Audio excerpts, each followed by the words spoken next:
right, good evening, everyone, and welcome to tonight's study session. We have a couple on our agenda tonight. This is Friends of the Library and also our city transit program. So we'll start with the Friends of the Library. Amber, do you want to kind of kick that off? Thank you. So I know it has my name on the agenda, but actually I brought some of my very best friends with me today. And so I'm going to invite Laura Dixon up. She's going to give you a little bit of background information on what the library's friends do for us and some of the needs that they have coming up. Very good. Thank you.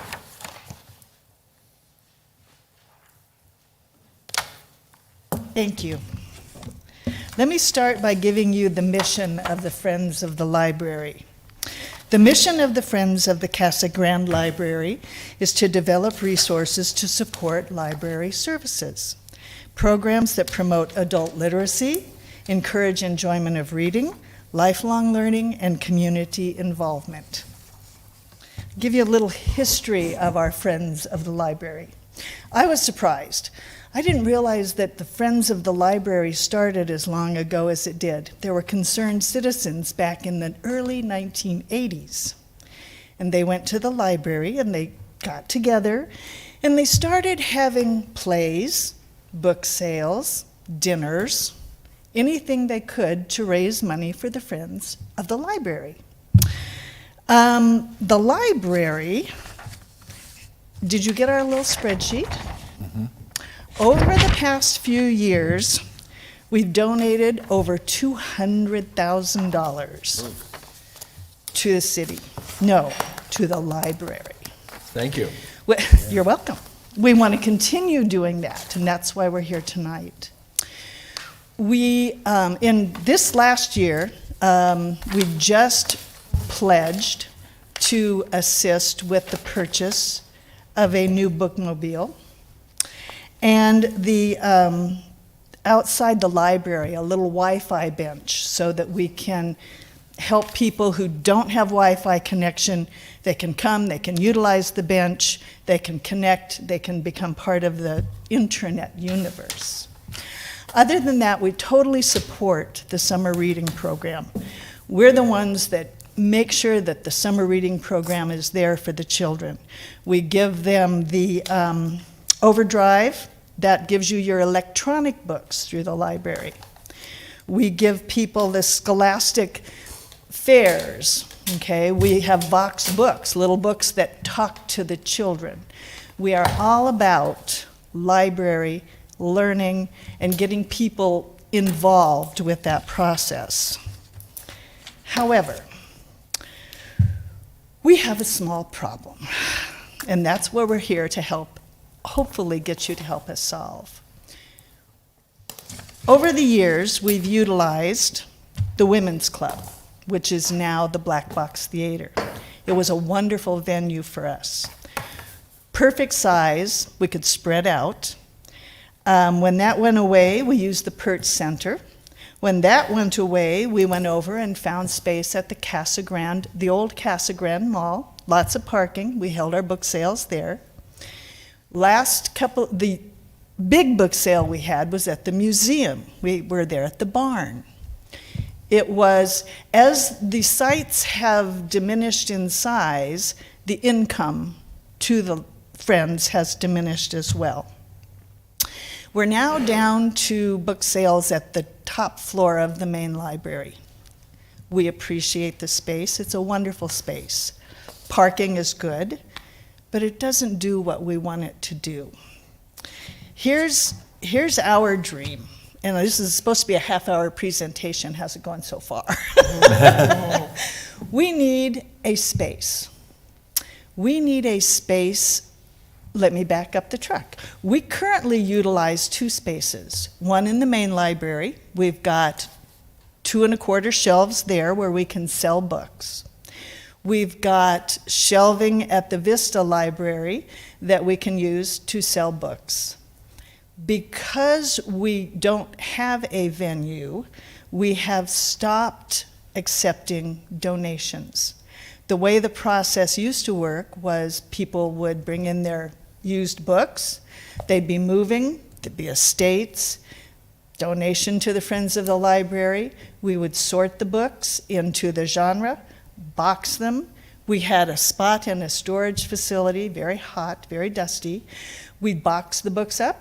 Then when it came time for the sale, we would haul the books over to the sale site, set the books up, have the sale, break the books that were left over back down, box them back up, take them to the storage facility. We're old.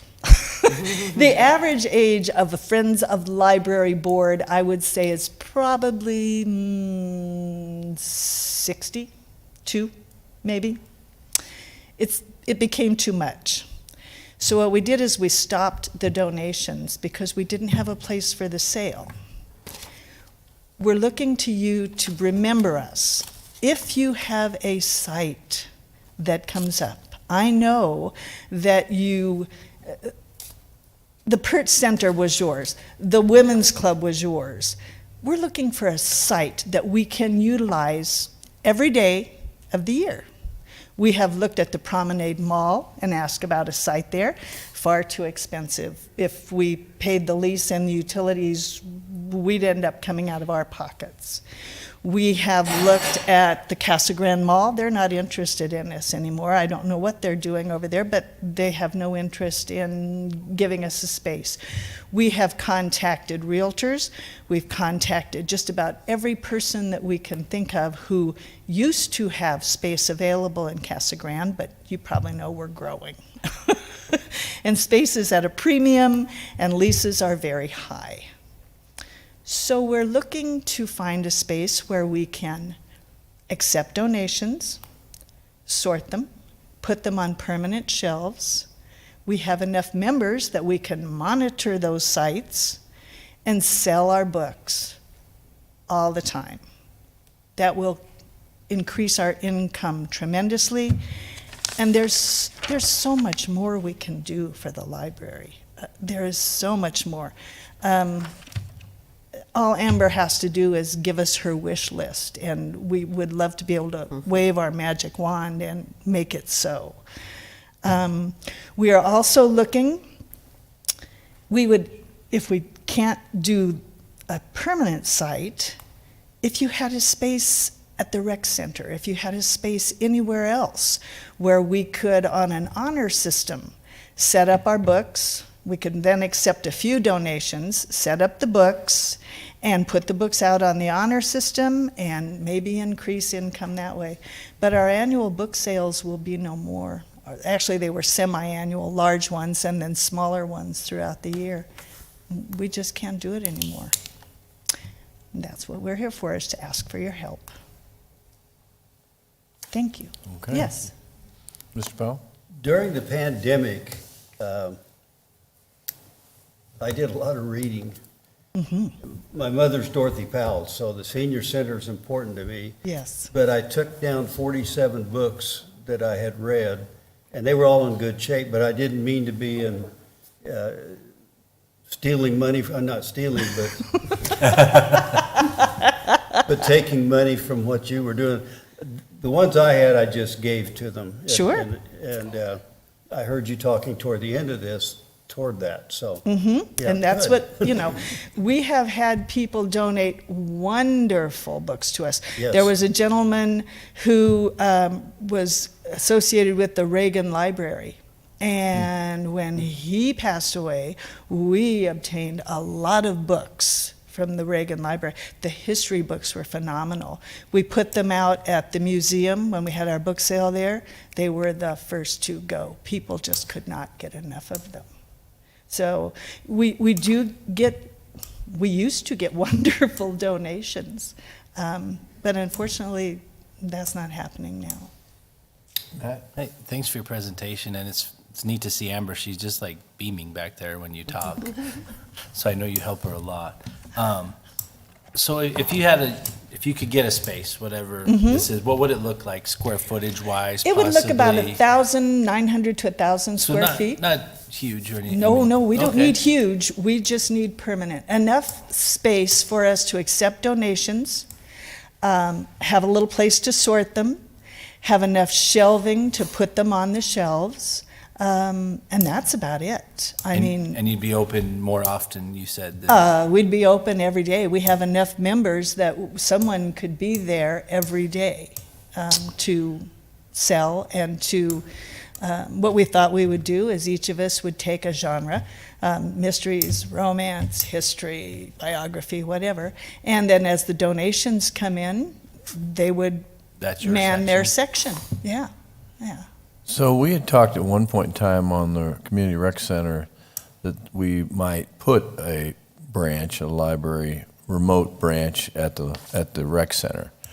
So, and there's actually quite a bit of space at the rec center. I know Steve may not think so, but that lobby is huge. And maybe there's something we could look at the rec center, Steve, maybe? So that might be something we can ask Mr. Hardesty to take a look at and see if there's some dedicated space that he might be able to find. Now, that you understand that when the donations come in, they come in boxes because people just box, or sometimes bags o' books. Right. And so you will have traffic in and out of wherever the location is dropping off donations. Yeah, I got it. So, yeah, I think that there's got to be some solution. And when you say our, meaning our Peart Center, our Dorothy Powell Center, that's the city, the communities. Right, the They're not, communities. they're all of ours. It's not just our. Gotcha. We don't own them, okay? You all own them. So, Gotcha. Okay. I didn't I just read want to that make sure. book. I just want to make sure we're clear on that. So, and we understand that your city council understands that. Is there anything This left is a community owned. over there with the gym and other things? Are they being used or still? The or- gym, which gym? Auditorium. Auditorium. Oh, Well, no, the the auditorium auditorium and then is- the gym itself. The gym has roller derby folks in it. Right. I don't know Oh, about they're the still classrooms that are over there, Larry. I Do think we? they've opened up a store Have for they? all the equipment, I believe. Yeah, As far as the rec center space, the old rec center space, the space is unusable due to a variety of Issues. repairs that need to be made. yeah, so that's kind of off the table. Have you explored the Evergreen campus that's as a I do not potential? know that we have. No. The I would answer is encourage no. you to reach out to The new Scott Raymond, superintendent. who's the principal over there, the online school. I mean, they're operating as an online school, and they have teachers in there, but there might be an empty classroom, or I don't know how they're utilizing the library right now. I'm assuming it's open for kids to go in, Okay, but there might be a partnership there, Yeah, okay, good to know. potential. And it's Good something we idea. could mention to the new superintendent as he comes on board. That would be great. put that on my list for next week. Good one. Yeah, that's a good idea. Thank you. suggestion. I really appreciate this very You much. bet. You know we support you, so, And you know, we support you. yes, you do. Thank you. You had an entertaining presentation, and thank you. Thank you. Oh, yeah, all right. There's more. Hi, I'm Lorraine Hadia. I'm new to Casa Grande. I've been here about a year, but love the Friends of the Library and been going the past couple months. But one of the other things I was looking at is, can we have ongoing sales like at the rec center, for example, that big lobby? And I talked with Kevin at Bow Wow Thrift Shop, and I think their books are paperback about $1, and the hardbacks are anywhere from $2 to $5, depending on the condition and size of the book and whatnot. But they are making $100 a day on books. That's kind of their bread and butter. And I approached him to say, hey, can we maybe have donation books come in from the library and then split the book sales? But he didn't want to do that. He just wants to keep it pretty much bow wow. But that just really shows how much people are interested in books.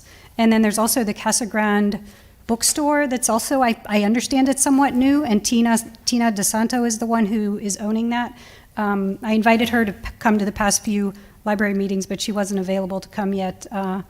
But I love the creativity, and if we can figure out how we can just get the books visible, I think they're more, if they're visible, people can buy them. If they're in a closet and in a 1,400 square foot, place that they can't see them, that's not as maybe beneficial as if they are visible all the time. And we turn them over. So thank you so much for your creative thinking for us. Absolutely. Amber, closing remarks? I just want to say thank you to the friends who came and stood up in front of the council and gave their pitch for space. And tonight's presentation was really about financial support that the friends provide, but they provide so much more.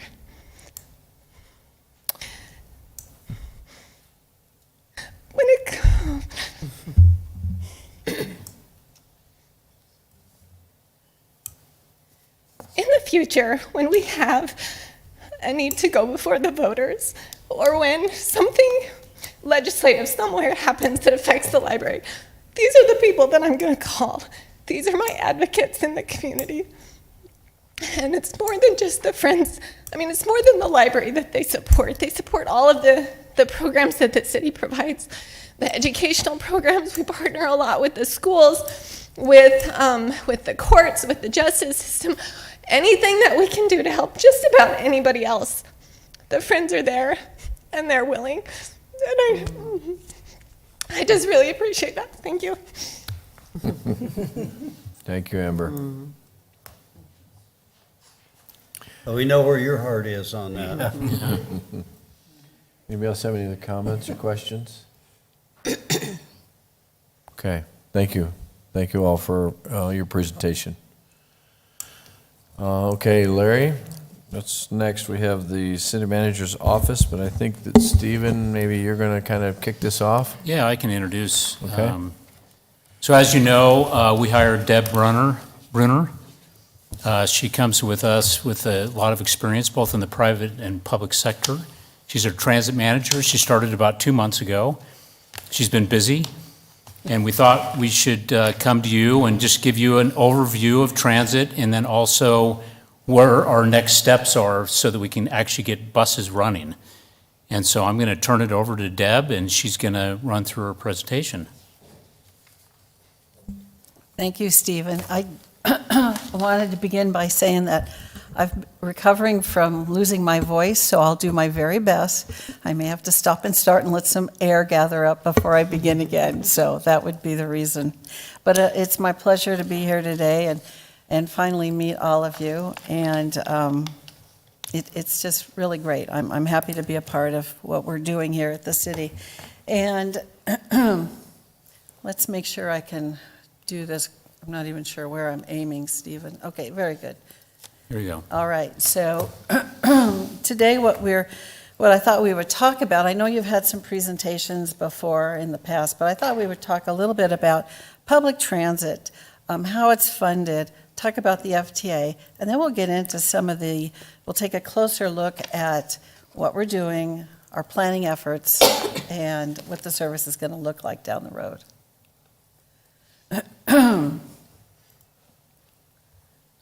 So excuse me. So a lot of times people misunderstand the terminology between transit and transportation, and quite simply, one involves the movement of people or goods or animals, and it can come in many forms: air, land, rail, space, water, and then transit falls under that transportation umbrella. Transit is one of the vessels, if you will, under that overarching umbrella. And the American Public Transit Association, it's an international nonprofit association of about 1,500 public and private agencies. And so they're the go-to for data, advocacy for transit across America. And down at the bottom of this slide, I've just prepared some interesting facts. I think we don't realize how much transportation actually occurs here in the States. We go to Europe, and, well, I'm a transit geek, so when I'm in Europe, I will ride the bus over there, or rail, or whatever it happens to be. But here in America, there's in 2019, 9.9 billion trips were taken. That's a lot. That's an awful lot. And if you look at the facts here, it's an investment in reduction of carbon emissions across our country. They're reporting that traveling by public transit is 10 times safer than driving in your automobile. So it's something to think about as we move forward. Another interesting fact I wanted to share, I dug this up after I submitted this for you all, is APTA does a fact book, and the data is behind by a few years, but nevertheless, in 2017, there were 6,800 organizations that provide public transportation across this country. 6,800. That's about 136 systems per state if we don't count the territories. So that's a lot of transit being provided. I know we don't do 136 necessarily in Arizona, but some states have more than others. But that's a lot of transit that's happening. And of those, about 3,300 are public transit agencies. And surprisingly, the majority of the services they operate are demand response. And that's the kind of service we plan to be operating. So how is public transit funded? Well, I think the first thing that's important to realize is that it's a subsidized service. Transit doesn't pay for itself. An agency, the federal government, or public-private partnerships make up the difference to provide this service because it is for the general public. And funding is allocated through Congress.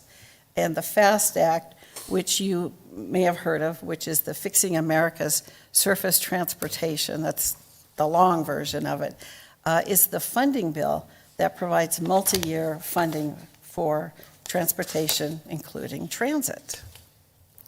So that's a federal funding source. Another funding source is state revenues. Now, some states like New Jersey and Delaware, they operate public transit on a statewide system. So cities and counties or nonprofits, they're not operators. It's state-run. So they look at property taxes, income taxes, all different other types of funding sources to pay for transit. Then there's local revenue. So that would be more of something that would pertain to our city, where you're looking at general funds, user fee, license fees, or some other special tax that an entity may put together. There's funding opportunities in investments, in bonding, and that's typically a rail project, like a light rail service that is going to be many, many millions or billions of dollars over a multi-year period of time. Public-private partnerships, I talked about that. And then the other revenue stream is actually the fare box, and that's what the actual riders pay to provide the service. So that's just the very quick overarching. Believe me, in each one of those you can drill down into many, many other little subcategories. Now, the FTA, Federal Transit Administration, is one agency or department under the US DOT. And we happen to be located in Region 9. There's 10 regions. So it's California, Arizona, Nevada, Hawaii, Guam, and the Mariana Islands. And what is really great about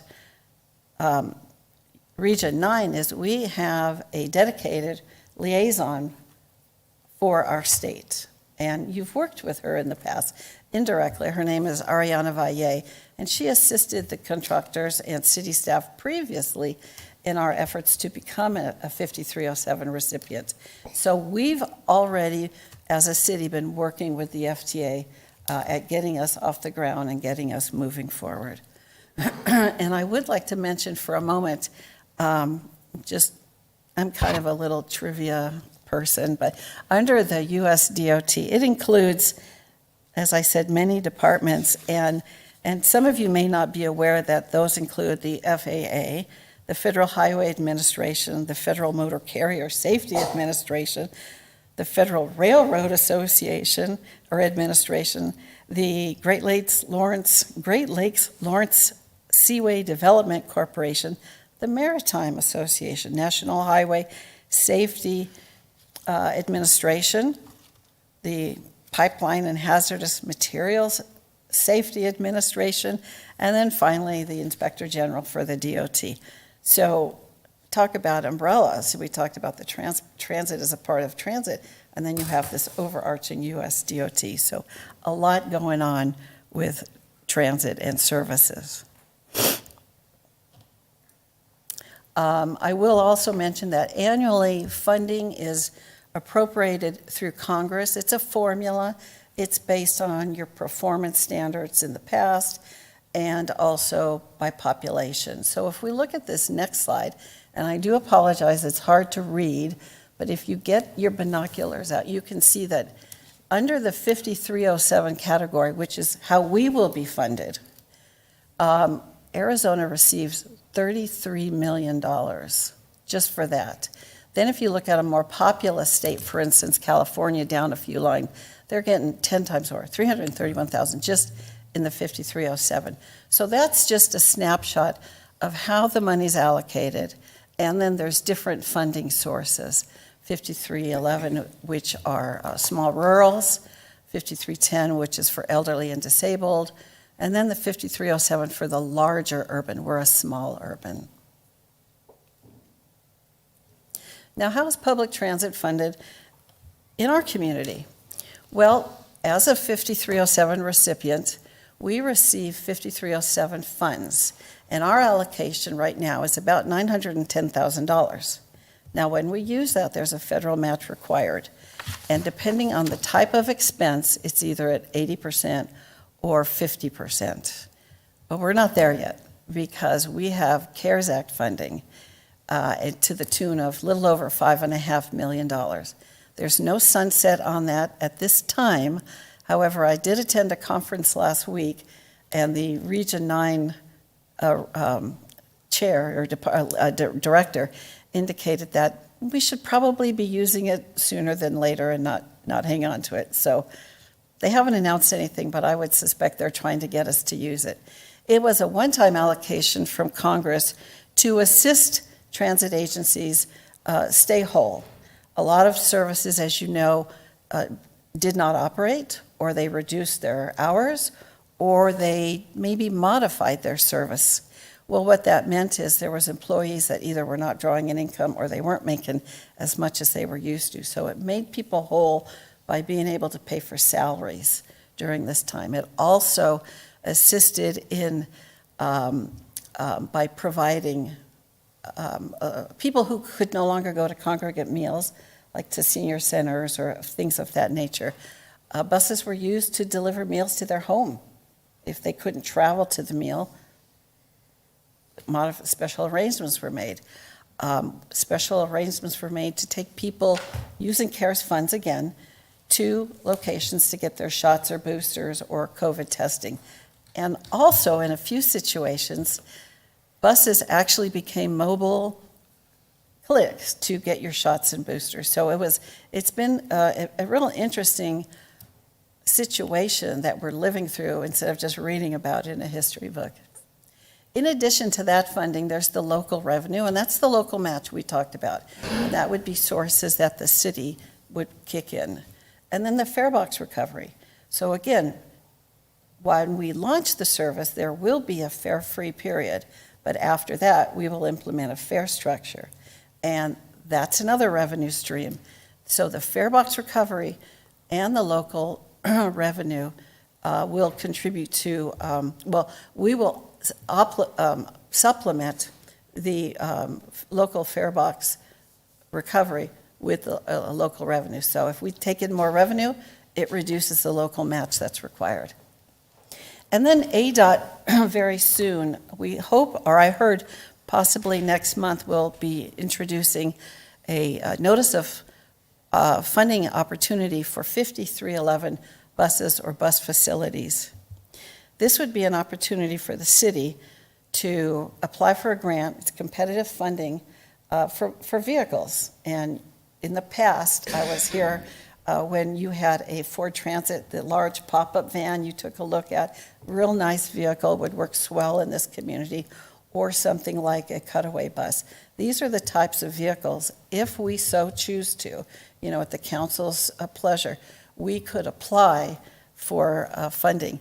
Now, because I was a former ADOT employee and I did review and score and award, I do know that a new operation like us, we're not proven. We don't have a track record. So if we were fortunate enough to be awarded, we may only get one vehicle, although I think we should ask for 4. So if we choose to go down that path, but I just wanted to put that out so we can be thinking about it. And the nice thing about the funding source here is that it's an 80 to 85% federal match. And it's so high because the vehicle would be ADA accessible, so the federal government pays more towards that. Now, I'm drying up again, so I apologize. Public transit comes in different modes. There's the fixed route bus service with complimentary ADA. That's a really large operation. And locally, I think Valley Metro would be a good example of the big buses and then the smaller paratransit buses. Then there's the deviated or flex route, and the interchangeable definition. City of Coolidge operates the Cottonwood Express. That's a deviated service. Gila River, Indian Community, those are deviated services. And then demand response, which we plan to implement, is operated in, Maricopa, the city of Maricopa is going through some changes, but they've had the dial-a-ride service that they did weekdays, and then they had one day where they went to Chandler and one day when they came over here to Casa Grande. So those were demand response if you would call the day before or the week before, depending on which of those services, and you would get a ride either one way or round trip. Obviously, there was a fare involved, and then same-day requests would always be taken if the service could fulfill it. So the thing about some of the attributes of a demand response service is, A, it doesn't operate on a fixed route.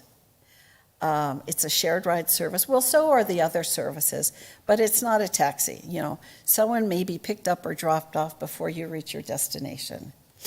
And one of the ways I like to explain it, it's many origins and many destinations. So again, I think that speaks to the shared ride. And it's a curb-to-curb service.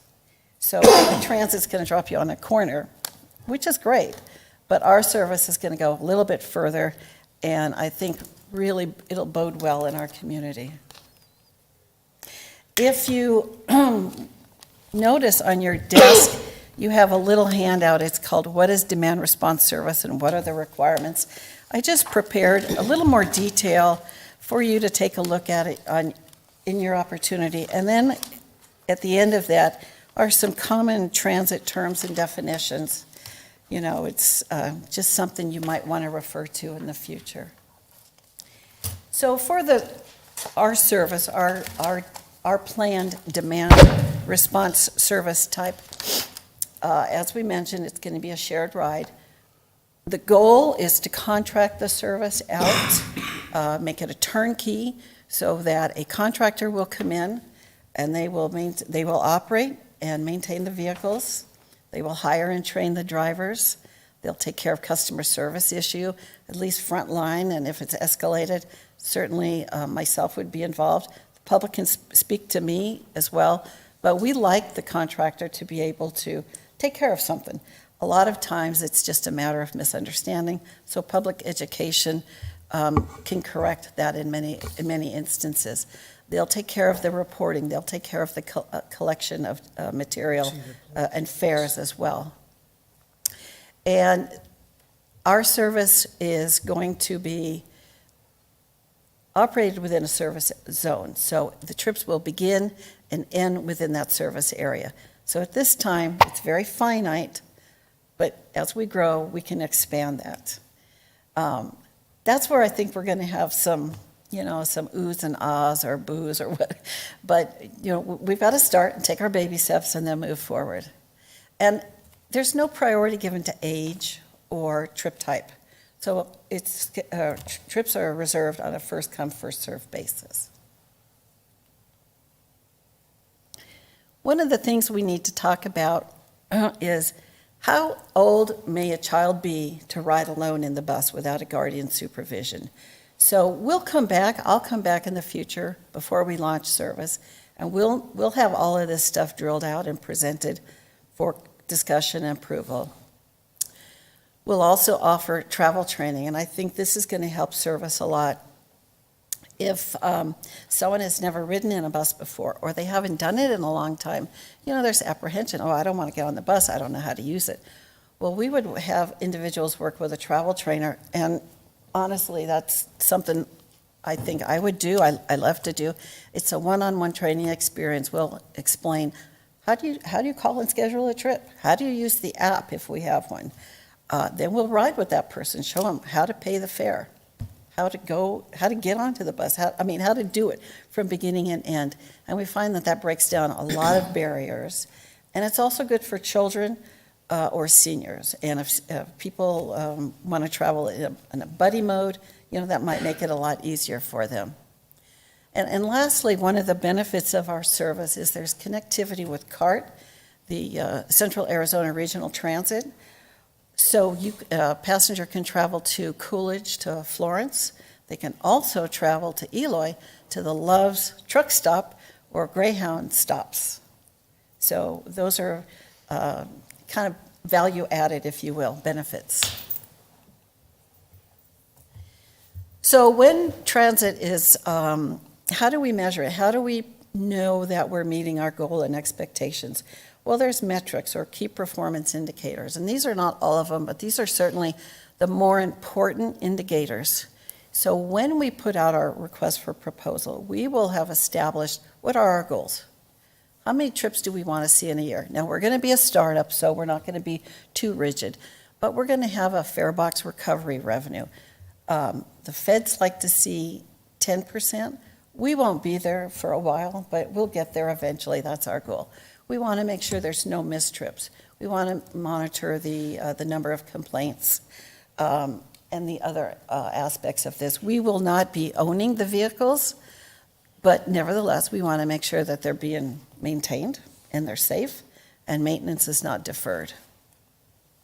So those are the things where I will be delving in, and I have a lot of experience with contract oversight, and basically, when we get proposals back, whoever we award, we're just going to hold their feet to the fire. If you said you're going to do this, then just do it. That's my job. One of my jobs. So here's a number of things that are in progress at this time or will be in the near future. And there's administrative startup documents. We've applied to become a national data entity, National Transit Database user, because annually we have to report all of those metrics I spoke about a moment ago. We also have to have all these plans sitting on a shelf, and some of them have to be reviewed by the FTA. Once we've met those requirements, then I'll be coming back to council for a resolution, and we would submit that to the FTA, and then we can begin actually drawing down for any expenses and begin using our CARES funds. So we'll be putting out a request for proposal, excuse me, that's a little tongue twister, later this summer. Again, we're looking ideally for a turnkey operation. I've worked with Stephen and others, and we're looking at, and Dwayne, and we're looking at other locations possibly within the city where the contractor could be housed. With the new technology, perhaps a contractor call center and scheduling would be off-site somewhere, but on-site they would need just a small office space.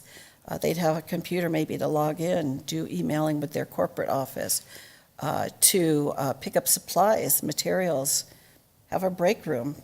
They would report. We looked at the knock location, and it's possible, nothing's been determined at this time, but it's possible that the vehicles would be parked out there. The drivers would report. They could leave their vehicles. They could do bus washing there.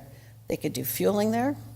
They can get air and water. So it's very convenient for the operation non-mechanically. And the other benefit, if we're planning to get fuel cards for each of the vehicles that will be used, so we're not paying retail costs. And again, it's more convenient. They're not out at a service station.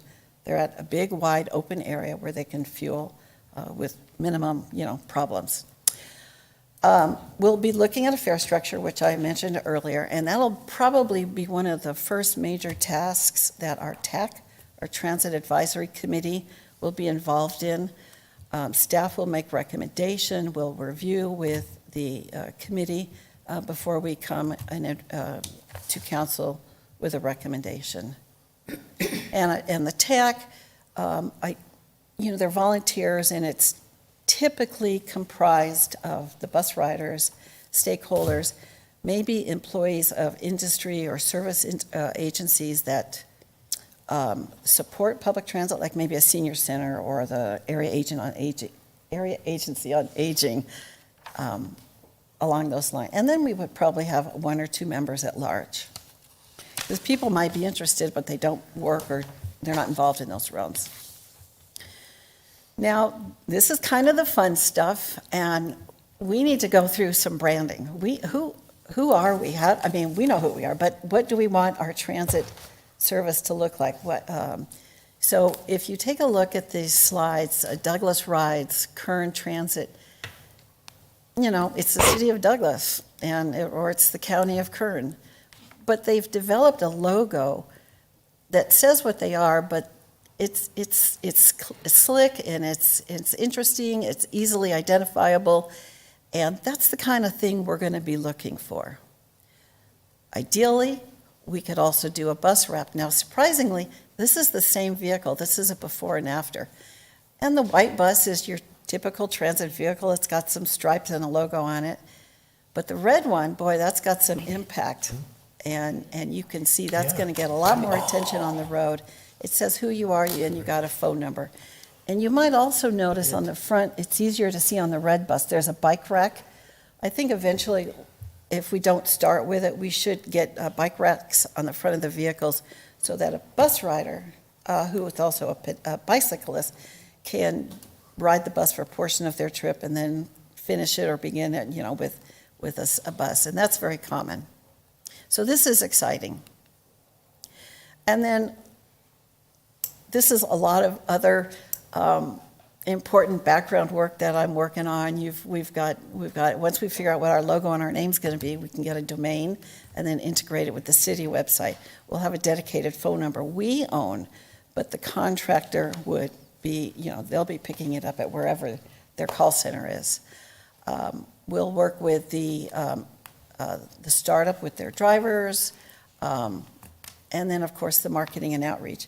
I plan to do a lot of lunches and clubs and agencies and talking and, all of that other good stuff, working with our PIO's office and newsletters and all the departments.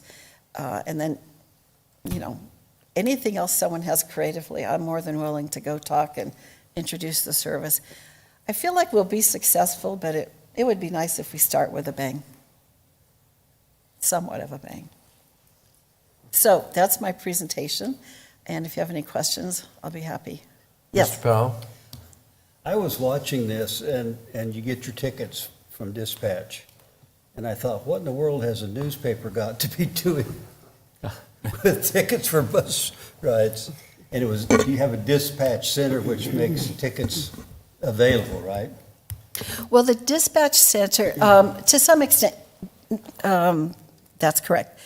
But ideally, an individual would phone in to a call center, and they'd be a call center or dispatch to schedule their trips. Or if our contractor has an application, they can be doing it from their smart device or from their phone. And then you take that whole voice, that one-on-one with a live person element out of it. I say we use them all if it's going to be available because, individually, we all like to do things differently. I know I'm of an older generation and I prefer to pick up the phone, but some of the younger folks, they're more in tune with using a device, a mobile device. Like a lift. So Or as far as ticketing, there's nothing that you actually get. Uber. You're just scheduled. So you would call in and, I'd say, this is Deb Bruner and I live at 123 Elmwood and I need to be picked up tomorrow at 9 a.m. and I'm going to 1374 Fifth Street. And they'll say, oh, okay, well, we can be there at 9:15. Oh, yeah, or we can be there at 9. So we'll set the time. If there's any questions from dispatch, they'll verify it with me now. And then tomorrow, I will wait for my trip. And if we're really fortunate, maybe at some point down the road, we can integrate into our service something called an IVR. And honestly, right this 5 seconds, I forgot what it stood for. But what it would do is you would schedule a trip, and then the following day, 30 minutes before, and then 10 minutes before, you're going to get a phone call reminder that the bus is going to be out there. So that's a really neat service because, there's nothing worse than showing up and someone canceling or say, oh, I forgot. So those reminders help, especially if it's 30 minutes before. Lisa?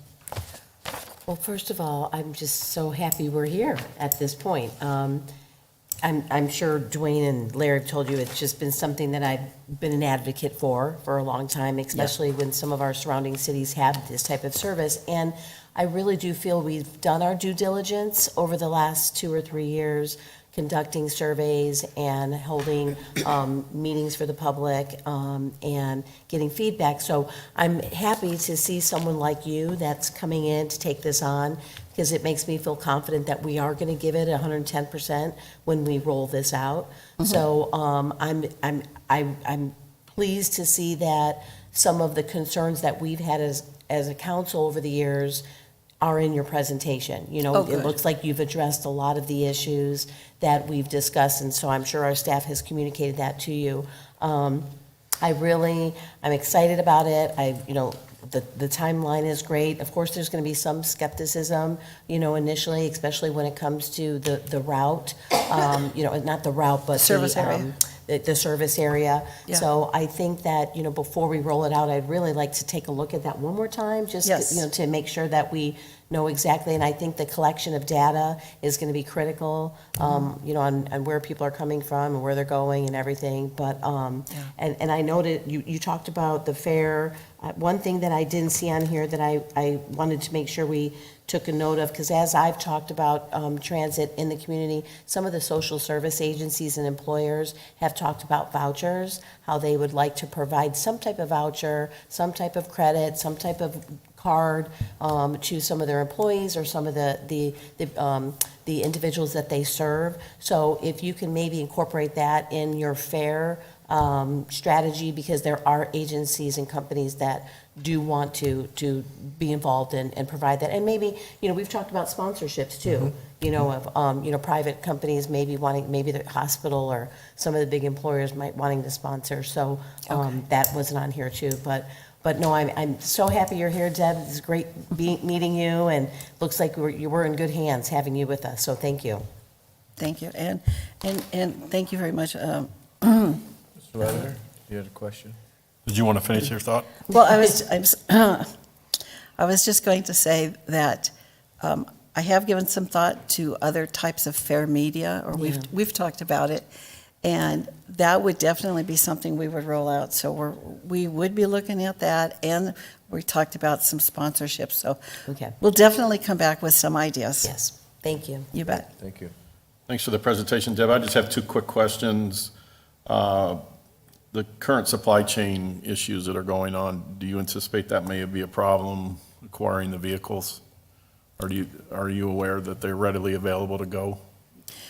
Well, I think that's a great concern that you mentioned. Last week I was at a conference, the Arizona Transit Association conference, and there was a bus expo. So I had an opportunity to talk with the dealers. And new buses, many of the buses are 18 to 24 months out, but there are a lot of the the big companies and smaller ones as well. They may have vehicles that they can draw from other locations. I know that was recently done in Sedona. They just began operating a special trailhead shuttle, and their contractor pulled 3 vehicles from 3 different states. They pretty much look alike, but the way they made it cohesive and identifiable was with the wrap and the artwork. So a bus can pretty much look alike, whether it be a cutaway like we looked at on the slide or a van. You know, if we had a combination of vehicles, I don't really think that that's our big concern to get started. Okay. Yeah, if that answers your question. The only other concern I had was when you said 11 to 17 riding alone, I'm hoping 11 to 15-year-olds cannot get on without parent permission. Okay. Okay. That's the middle school principal in me that says we don't want this to be. The teacher's coming out in him. Yes. But how do you give permission? Come with a note on the? Well, I would assume the parents would be the ones arranging the rides. Oh, yeah. Well, you know, that's where that travel training comes in. Right. And so, you know, maybe that's something we could consider. But we'll come back with some recommendations on how old you think a child should be to be able to ride alone. I've operated services where kids can be 6 and older. I'm okay with them riding alone, just with parents aware that they're on it. Okay. I think Matt had a comment, and I'll come back to you, Don. So, like Lisa, I'm pretty excited to be here, but I will tell you, I wasn't a big proponent of this 5 years ago. We had meetings about this. We've been working on this a long time, and as I've gotten more educated and we've gotten these programs, I'm getting very excited about doing this because we figured out a way to do it where it's not going to cost a whole lot of money. It's going to be beneficial to people in the community, and I hope Ralph Varela is one of the ones that really, he was on the council before, and he really helped me figure out and see the light about how this works. So I'm excited to see it finally happen because there is a real need for this in our community. One thing that I will say I think is going to be important at the beginning is I know you said you had the travel training, but also the education of how it works and where it goes. You know, I mean, because to make sure to manage, as Larry taught me, manage the expectations of how this is going to work. Because it's going to be great. It's going to go most places everyone wants to go, and it's going to work good. But we just need to make sure and tell people you can get from here to here in the zones and how the zones work and all that. And I also, you know, like I said, I'm glad you came here with all your experience and everything, so I'm glad to see someone like you taking this and getting it going. So I think you answered all the questions and the type of service that I think will be best for us to start out with, and I hope that it grows, you know, and we become somewhat self-reliant with funding and everything. So thank you, and again, I'm glad to be here now, so, and that wasn't always. Donna? Yeah, thank you very much. You gave us a really good amount of education on this, and I think with your expertise, you're going to guide us in the right direction. Like Mr. Lavender, the age group kind of concerned me, not so much for the kids riding alone, but the safety of the kids that are riding, and just to ensure that the backgrounds of those people driving. I know that we have service agencies in our county that put foster kids 8, 9 years old in a cab and send them across the county, and I'm always concerned about that. Yeah. So I think that for us to do our due diligence on the background of those people driving is really important to me. The other thing I just wanted to mention, you had said, I think that try to handle some of the complaints at their level. Will there be any kind of reporting mechanism where in quarterly reports that we'll be able to find out what the complaints are and how they were handled? And not just complaints, but, you know, the kudos as well. I'm just wondering about that. Absolutely. I've spoken with Stephen about that, and I believe that what we will formulate is a monthly or a quarterly update. You know, maybe I don't need to come to council, but, you know, I'll just be sending some information your way, or monthly. You know, here's some ridership figures, here's complaints. You know, those metrics we were talking about, here's what's happening, so we can see the progression. And again, a lot of complaints are just misunderstandings. And some of that can be also funneled through Mr. Raines. He gives us a weekly update. Fantastic. And so maybe even once a month or every other month even, just some sort of update through through his communication. We get a weekly update from okay. Larry every week, Okay, perfect. and it covers lots of different topics. Perfect. Okay. If I may, Councilmember McBride, the drivers, we would build into our agreement that background checks are absolutely necessary, because the last thing you want to do is have, some sort of predator behind the wheel of a bus. So that screening would be done. Thank you. Right. Mr. Powell, you had a comment, question? Yeah, I just wondered, I think it's come to a point where it's probably a good idea for us to do this, do you think? And I think we're there. all I was going to say is, I would like to see a budget, basically on how it's going to run money-wise. I know they say none of them ever made any money except going back and forth in Las Vegas between downtown and the Strip, but that would be interesting to see. I'm not going to vote against it because of that, but I'm just curious what it is.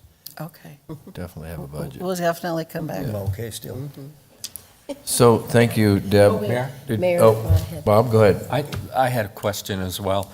I'd like to hear your opinion on, we kind of, as a group, we came to the conclusion that this point-to-point on-demand process was the best fit for our community.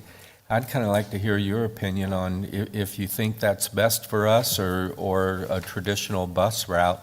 And also, you had mentioned that the city of Maricopa was going through some changes or transition. I don't know if you know the details on that, but I'm kind of curious because to my knowledge, they started off with more of a traditional bus route and they went to a point-to-point on demand. And if they're changing from that, I'd be curious what you know about that. Sure. Your first question with regard to service type, because we're new and public transit has not been operated in this community before by the city, I think an on-demand is probably a really good place to start. We got to get people tuned into using the service, what it's all about. And then as it grows, as I believe it will, we might find down the road, a few more years, that with the city's growth and expansion, we will be operating perhaps a fixed route. And that would be the need at that time. But for now, I think the fixed route the on-demand is a good option, and we'll just grow from here. And with regard to your second question in Maricopa, they are taking it in-house. They will be operating their service in-house now. I'm not sure when that starts. I actually believe it begins the 1st of next month. To the best of my knowledge, they will still be operating their fixed route service, but they might, I've heard, and I don't know for certain, they might be making some changes to their dial rights. So they're offering two different types of service. They started out with a demand response like we have, and then as the city grew and you had more origins and destinations, they began the fixed route service. So I don't know what they're doing. I'm sorry. At one point, Maricopa wasn't getting enough ridership. Yeah. So they decided to take residents up to shop at Chandler Mall. Yeah. Bad Which idea. takes the money out of town, and you don't want to see that happen, but, That's a bad idea. Yeah, yeah, and they were doing another day where they came here to the promenade and then connections with the. Well, that was a good idea. That was a good Ideas come idea. to Well, they can bring their people here still, right? Yeah, exactly. Okay. Go ahead. Follow-up, do you have a counterpart at Maricopa? Have you met that person or? And the reason I bring that up is I think they're 2 or 3 years ahead of us in this endeavor, and I think there's some lessons to be learned from them. So I would encourage contact with City of Maricopa. And I don't actually think they have a dedicated transit manager. So they're doing things a little differently. But I was hoping to speak with someone from the city last week, but I didn't find anybody there, so I'll reach Okay. out, yeah. I appreciate that. I would do that, Yeah, if you need some help with that, let me know. absolutely. I have some people I know over there. Okay. And just kind of in closing, thank you, Deb, for your presentation. And I know we've been talking about this for a while, and to Lisa's point, I think we're all excited about it coming to fruition and us getting started. And one of the things we talked about was because of this on-demand type service, we could actually track data, right? Track data in terms of destination points from and to. And so using that then to maybe grow our system or to educate ourselves on where the need is, right? Where's the need in our community? Right. So that's the primary purpose, obviously, of transit is we have people who need it. And so we want to make sure we track that data and then obviously communicate that back to city staff and to council. And obviously we can make adjustments as we move forward. So appreciate all the work. I would add one thing, and Lisa mentioned it, and Donna kind of mouthed it also. But we do have some ideas in terms of this that we have in Casa Grande. We love it. We park it. We work it. All the save it for our water conservation. So how about ride it? With our logo. Yeah, with the logo, ride it. Anyway, Anything's work possible. with our work with the PIO and Rebecca and company up and Latanya, and even our Chamber of Commerce. She's kind of the gatekeeper on the logo, but it could be fun. There's passport. It's kind of a passport look. So maybe we could even do a passport stamp. As people ride, and if you get 10 stamps, you get a free ride or something. And there's lots of different stuff you could do. It'd be kind of fun. But no cousin it, right? No what? No cousin it. No. Okay. No cousin it. No. Well, thank you very much. All right. Well, thank you. Thank you for your presentation. All right, we're a little past 7. Let's start at 10 after. Everybody good with that? Yep. So we'll give us about 7 minutes, and we'll start the city council meeting at 7:10. Thank you, everyone. Saved well.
Good evening, everyone, and welcome to tonight's City Council meeting. This is April 18th, 2022, and welcome to the City of Casa Grande's council meeting. Let's call the meeting to order. First two items on our agenda are invocation and our Pledge of Allegiance. So I think tonight we have Pastor Pat Cesar here from the Cavalry Chapel. Thank you, Pastor. And then please remain standing for the Pledge of Allegiance. Let's pray. Heavenly Father, before this meeting begins, we want to bow our hearts before you, humbly acknowledge that you are all-knowing, all-wise, and all-good. We thank you for the city of Casa Grande. Lord, we thank you for Mayor McFarland and every member of this council, everyone in this room. Father, we thank you for the economic growth, for the prosperity, the population that we are experiencing. We lift up this meeting tonight. We ask that you would give wisdom to each person here. We pray that Casa Grande would continue to flourish, that it would be a place that values freedom. Lord, a place where healthy families and strong families would continue to thrive, where there'd be great marriages, great local businesses, wonderful communities of faith. Lord, we pray all of this in the name of our Lord and Savior, Jesus Christ. Amen. Amen. Would you join me in the Pledge of Allegiance, please? I pledge Allegiance to the flag of the United States of America and to the republic for which it stands, one nation, under God, indivisible, with liberty and justice for all. Thank you, Pastor. And thank you, Mr. Powell. Oh, thank you. All right, let the roll call show that all council members are present. So noted. We have item C, which is our minutes. Okay, on the minutes, C1 is approval of the City Council regular meeting minutes of April 4th, 2022. C2 is accepting for the record the Arts and Humanities Commission minutes of March 1st, 2022. And that is all we have. Thank you, Mr. Powell. Have a second? Second. All right, I have a motion and a second. All those in favor signify by saying aye. Aye. Any opposed? All right, the minutes are approved. Next is claims against the city, item D. Mayor McFarland, I move to accept and pay the claims dated March 30th to April 12th, 2022. Second. All right, I have a motion and a second. All those in favor signify by saying aye. Aye. Any opposed? All right, claims are approved. Meeting agenda approval. Larry, staff, any changes to that? No changes, Mr. Mayor. All right, any of the council members, any changes? None. Mayor McFarland, I move to approve the meeting agenda as presented. Second. All right, I have a motion and a second. All those in favor signify by saying aye. Aye. Any opposed? Okay, the meeting agenda is approved. There's no special presentations tonight.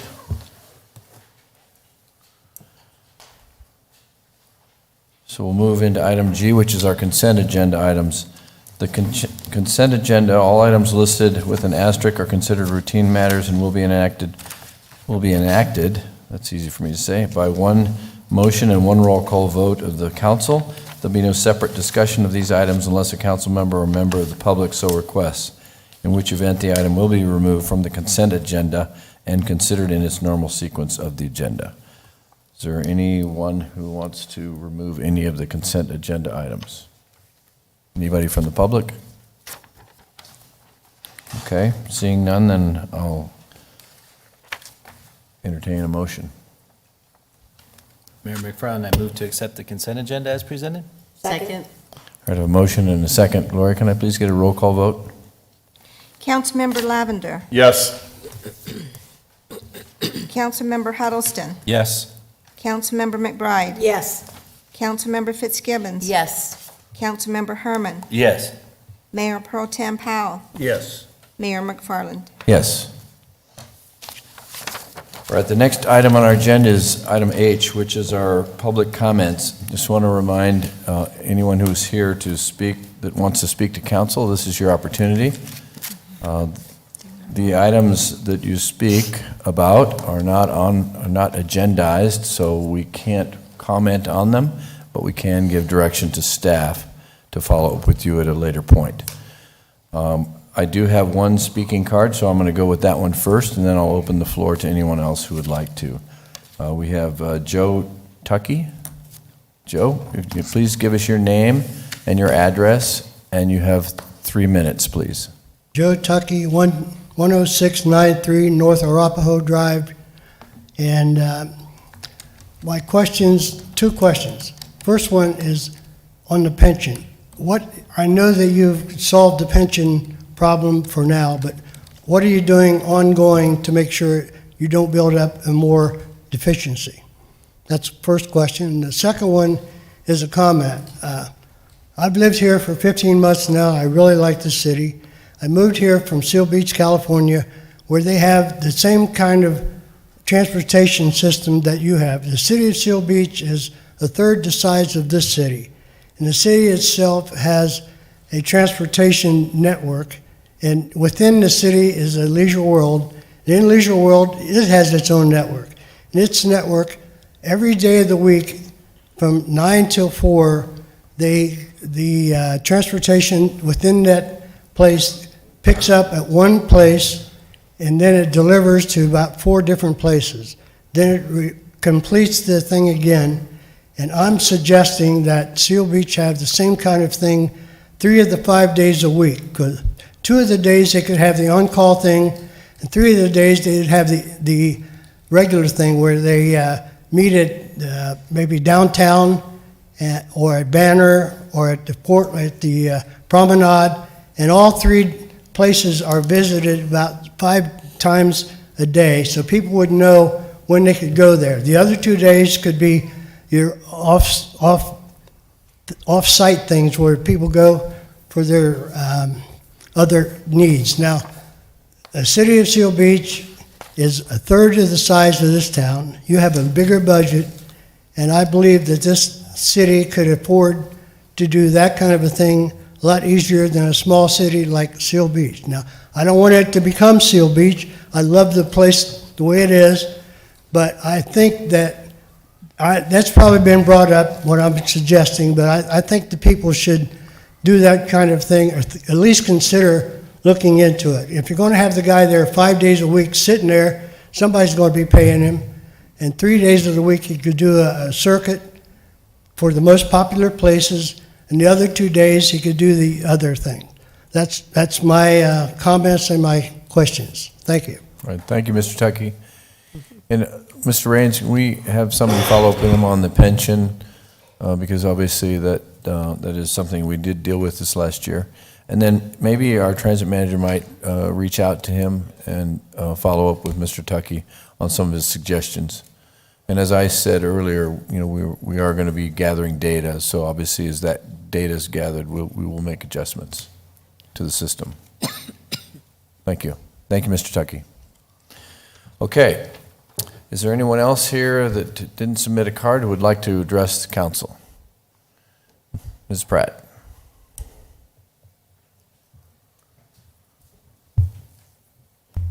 Good evening, Mayor McFarland, members of the City Council, and guests. And my name is Janice Pratt, and I have lived here since 1987, and I have lived on 425 East Providence Drive for 32 years. And that home has great significance for me, for personal reasons that we can share later, but it also is important for me financially. So my desire is to be able to continue to live there until I check out somewhere else. I just wanted to let you know, I want to acknowledge the work that you do. I understand totally, maybe better than some others, how difficult it is for you to work together as a team representing the community members. Your public service is greatly appreciated, and it's a difficult job to do. You are a great team, and great teams is what's called for when you have to make difficult decisions. And when difficult decisions are to be made, it's important to get the perspective of many and not just a couple. There's going to be a couple items coming up in the next month. I don't know exactly when Spanish Trails West will be coming before you, but at the P&Z meeting last time, there were several people who spoke out. The realtor and the attorney spoke for it, everybody else spoke against it. So with that, I will just leave that until the meeting comes up, and I can find out if it's going to be It's the May 3rd or the May 16th. 2nd. It's May 2nd? Okay, good. Perfect. So it's May what? We'll determine exactly. It will likely be in May, and I believe Okay. it's May 2nd or the 16th, but we'll verify that. Okay, well, we'll let you know. Yeah, there's signs posted about another date that they're having input. So I guess I'm confused about the timetable. And that, of course, that needs to be done in the correct, proper sequence. So anyway, thank you so much for all you do. And we'll confirm that. Okay. Okay? Thank you so much for what you do, and I appreciate it. Thank you. Thank you, Janice. Thank you. All right, is there anyone else here that would like to address council? Just a reminder, please say your name and your address, and please keep your comments to 3 minutes. My name is Jayla Cooper. I live at 574 East Tropical Drive, and I've lived in Casa Grande since I was 3 years old. I just wanted to come up and say thank you for all the hard work and service that you do in my community. You inspire young people like me and the children of Casa Grande to try harder to make this community better. And I would ask that you don't stop and please don't give up on our city, and that you work towards to keep having us grow. Thank you. Okay. We promise we won't. How's that? We have a youth commission. Thank Yes. Thank you for coming. And we have a Thank youth you. commission. Have you looked into the youth Yeah. commission? Okay, good. Check with Matt. Anyone else have any comments? Okay, seeing none, then I will close the floor to public comments, and we'll move on to our next item on the agenda, which is item I-1, and considering an approval of resolution number 5403. Mr. Hardesty. Mayor and Council, staff recommends that the mayor and city council authorize the city manager to enter into a job order contract with Sunland Asphalt and Construction, administered by the Gordian Group, to construct a parking lot at Rotary Park in the amount of $95,381, with an approximate 20% owner's construction contingency, for a total project cost not to exceed $115,381. If you've been out to Rotary Park, you know that there's a difficult entry point to that park, and the current parking lot is just a small asphalt strip that's maybe 2,000 square feet. Mostly gravel. And, yes. And our proposal, we've been working on Rotary Park in a number of ways, including a new playground, a new shade structure. It's the trailhead for our new community trail. And the proposal would be to increase the parking lot initially about 3 times that size, and include a 2 concrete handicap stalls that will be marked and connected, so that it will be connected to all the amenities that are in there by sidewalks.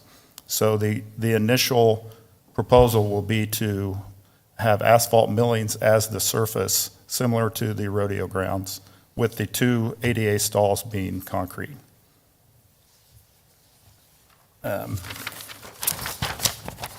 The funding for the project actually comes from 2 different accounts. One is CDBG money from 2020. The project was allocated $95,000 for the improvements to the park. We've spent $63,000 on playground equipment. The remaining $31,895 would be spent on the parking lot, the handicap spaces, and the connecting sidewalks. The remainder of the funds would come from our neighborhood park redevelopment program. And both of those have been approved in the CIP that we've approved for this current fiscal year. So with that, I'd stand for questions. Mr. Powell? Steve, I just want to comment. For all this time, I knew nothing of it was even there. You'd drive by it and you couldn't see anything, and I thought, Matt knew about the park. I had to ask him, where is that? But anyway, it's really looking better, and I think it leads up the Santa Cruz, the way it comes down, so I think I think you're doing some good stuff. Sure, and there was a lot of mesquite trees that were overgrown Yes. that should help with visibility in a number of ways. And so- safety, too. Correct. Matt? Steve, I told you the other day, but I've used it, the new trail, myself. My wife used it a lot. And I mean, it's fantastic, especially if you just want to get a quick walk and you don't want to drive all the way out to CG Mountain or somewhere. If you just have a little bit of time, it's a nice 1 mile section of trail, and it looks great, and and the surface is great, everything. So I'm just really proud of it. And the thing to remember is that's going to be the trailhead for our big trail system. So it's even more exciting when we see the whole master plan come together. But I just want to commend you on doing such a great job on that park. And now people do notice it because there's a lot of good looking stuff there. And the trailhead, really, it's kind of centrally located, so the trail will go Exactly. both directions. Yep. So I'm excited to keep it going. If you've never walked there when they have water going down the wash, nice. it's pretty neat. Yep. There's a lot of birds and Like a wildlife babbling and brook, everything. right? You're gonna lease out some canoes right there. You'd have to canoe upstream, though, Mr. Powell. Anybody else have any questions for Steve? Nope. Keep up the good work, Steve. Another mile, maybe 2 next year? Okay. We're going to hold you to that. All right. Gloria, can I get a resolution number, please? Resolution number 5403, a resolution of the council of the city of Casa Grande, Arizona, accepting a proposal from Sunland Asphalt and Construction, Inc. for the parking lot construction project at Rotary Park, authorizing the expenditure of public funds and authorizing execution of a contract with or purchase order to Sunland Asphalt and Construction, Inc.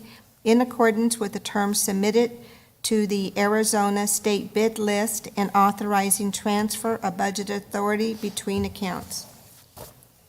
Mayor McFarland, I move approval of resolution number 5403 as presented. Second. All right, I have a motion and a second. Gloria, can I please get a roll call vote? Councilmember Lavender. Yes. Councilmember Huddleston. Yes. Councilmember McBride. Yes. Councilmember Fitzgibbons. Yes. Councilmember Herman. Yes. Mayor Pro Tem Powell. Yes. Mayor McFarland. Yes. All right, thanks, Steve. All right, next item on our agenda is I-2, and I know the police chief's not here, so the next best guy.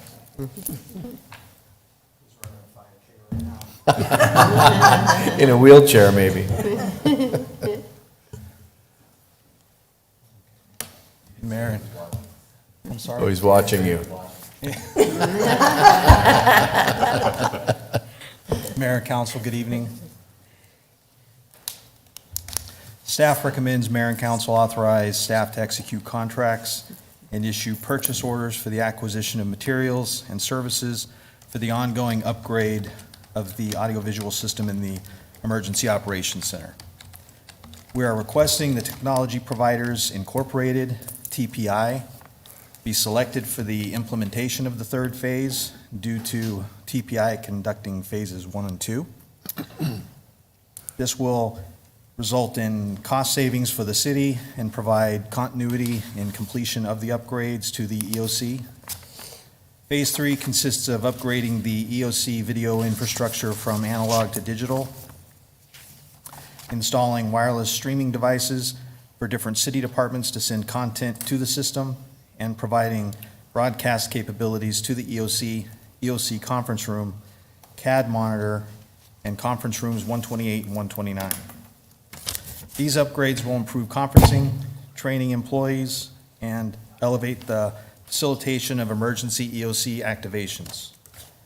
Phase 3 funding is available in the fiscal year 22 budget. Total cost is $165,000.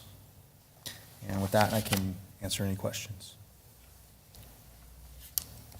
Anybody? Yeah. Well, Just a comment, Chris. I appreciate the need for the purchase, and just a comment that the EOC is something we hope we don't have to use, but if and when something causes the activation of that, we'll be glad that we had state-of-the-art equipment in there to use. Well, it does get used a lot, just for training Well, purposes and everything. for So- training, So yes. some of this equipment can be used for that too, right, Chris? Yes, sir. Yeah, okay. I know it gets used a lot, actually, between DPS, sheriffs, our department. Yes, for training. Yeah, okay. Anybody else have any questions or comments? No. All right, thank you, Chris. Thank you. All right, Gloria, I'll call for a resolution number, please. Resolution number 5404, a resolution of the council of the city of Casa Grande, Arizona, accepting the services proposal from Technology Providers, Inc. to provide for the purchase and installation of Phase 3 upgrades at the city's Emergency Operations Center, authorizing expenditure of public funds, and authorizing the execution of a contract. Mayor McFarland, I would move for approval of resolution number 5404 as presented. Second? I have a motion and a second. Gloria, can I please get a roll call vote? Councilmember Lavender. Yes. Councilmember Huddleston. Yes. Councilmember McBride. Yes. Councilmember Fitzgibbons. Yes. Councilmember Herman. Yes. Mayor Pro Tem Powell. Yes. Mayor McFarland. Yes. All right, next item is I3, which is consider approval of resolution number 5405. And this is Public Works. Kevin? Thank you. Staff is recommending that the mayor and city council award a contract with Hunter Contracting to provide construction manager at risk pre-construction phase services in an amount not to exceed $34,737.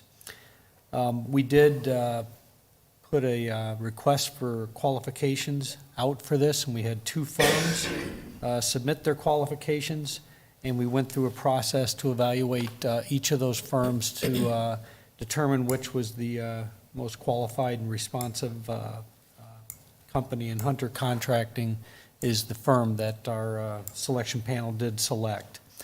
We currently have the ability to discharge 6 million gallons a day into our managed facility for recharge purposes.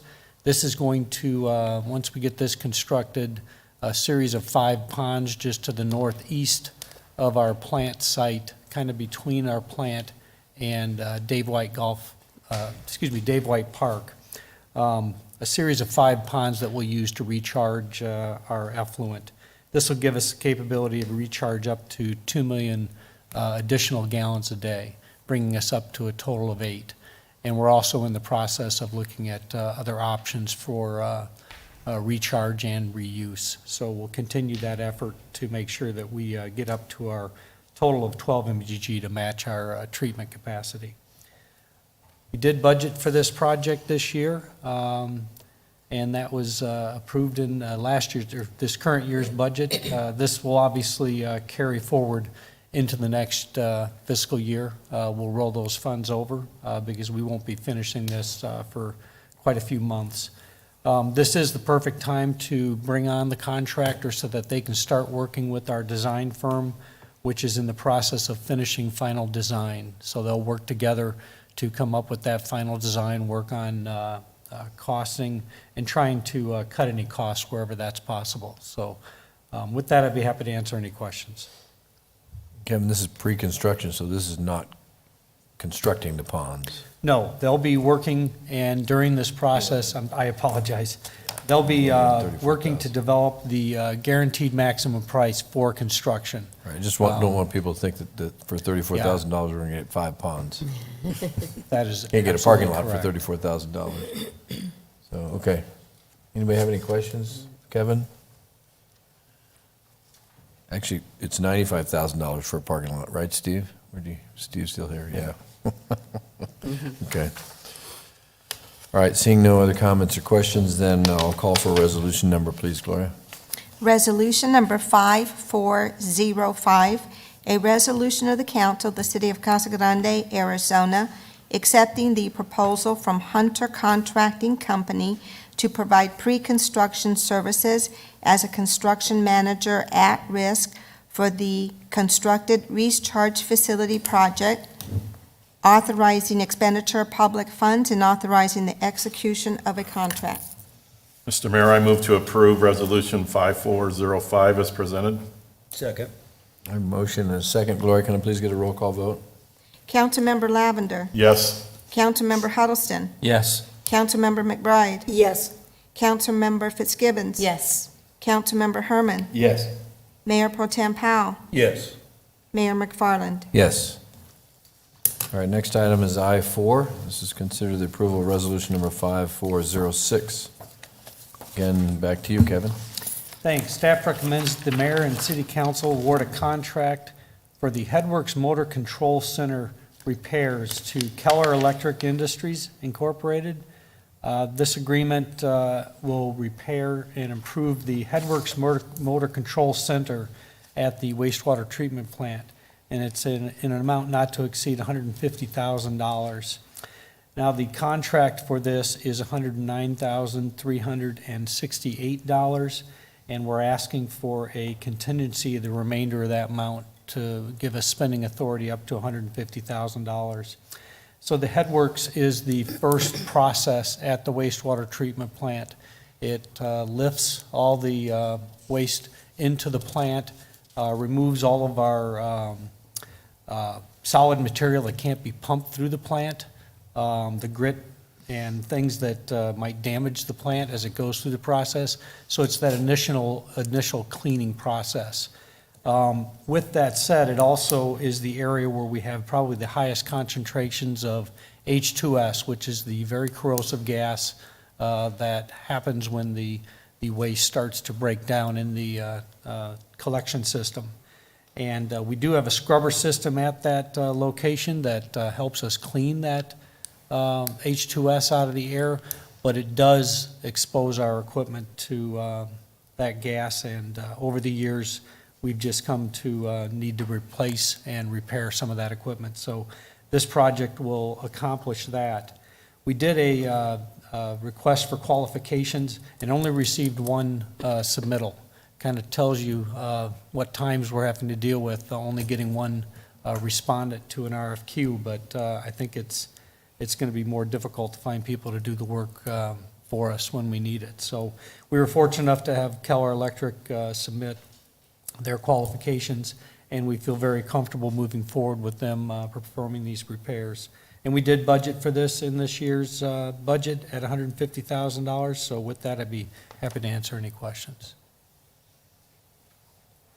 Any questions? It's kind of a necessary evil, Kevin.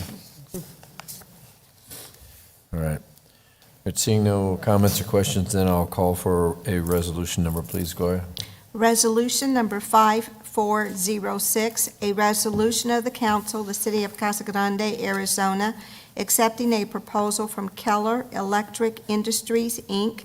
for the Headwork Motor Control Center repairs, authorizing expenditure of public funds and authorizing execution of a contract with or purchase order to Keller Electric Industries, Inc. Mayor McFarland, I move approval of resolution number 5406 as presented. Second. I have a motion and a second. Gloria, can I please get a roll call vote? Councilmember Lavender. Yes. Councilmember Huddleston. Yes. Councilmember McBride. Yes. Councilmember Fitzgibbons. Yes. Councilmember Herman. Yes. Mayor Pro Tem Powell. Yes. Mayor McFarland. Yes. All right, next item is I-5. This is consider approval of resolution number 5409. Thanks. Again, back to you, Kevin. Thanks. Staff recommends that the mayor and city council award a contract to rebuild a Flender aeration basin gearbox to National Gear Repair Incorporated in an amount not to exceed $95,000. We currently have 4 aeration basins, and that's the area of our plant where we need to go through the process of removing the dissolved oxygen that's in the waste stream, and it gives our bugs an opportunity to work and dissolve all the solids that are in the waste stream and remove those before we separate the solids from the liquids. And at the end of each of these aeration basins are very large mixers. And to give you an idea on the size of the mixers, it would basically fill this open area right here in front of you. So a very large mixer kind of gives you the idea and scale of the type of equipment we're repairing. And we did have to send this equipment off-site to have it broken down so that we could see what it would cost.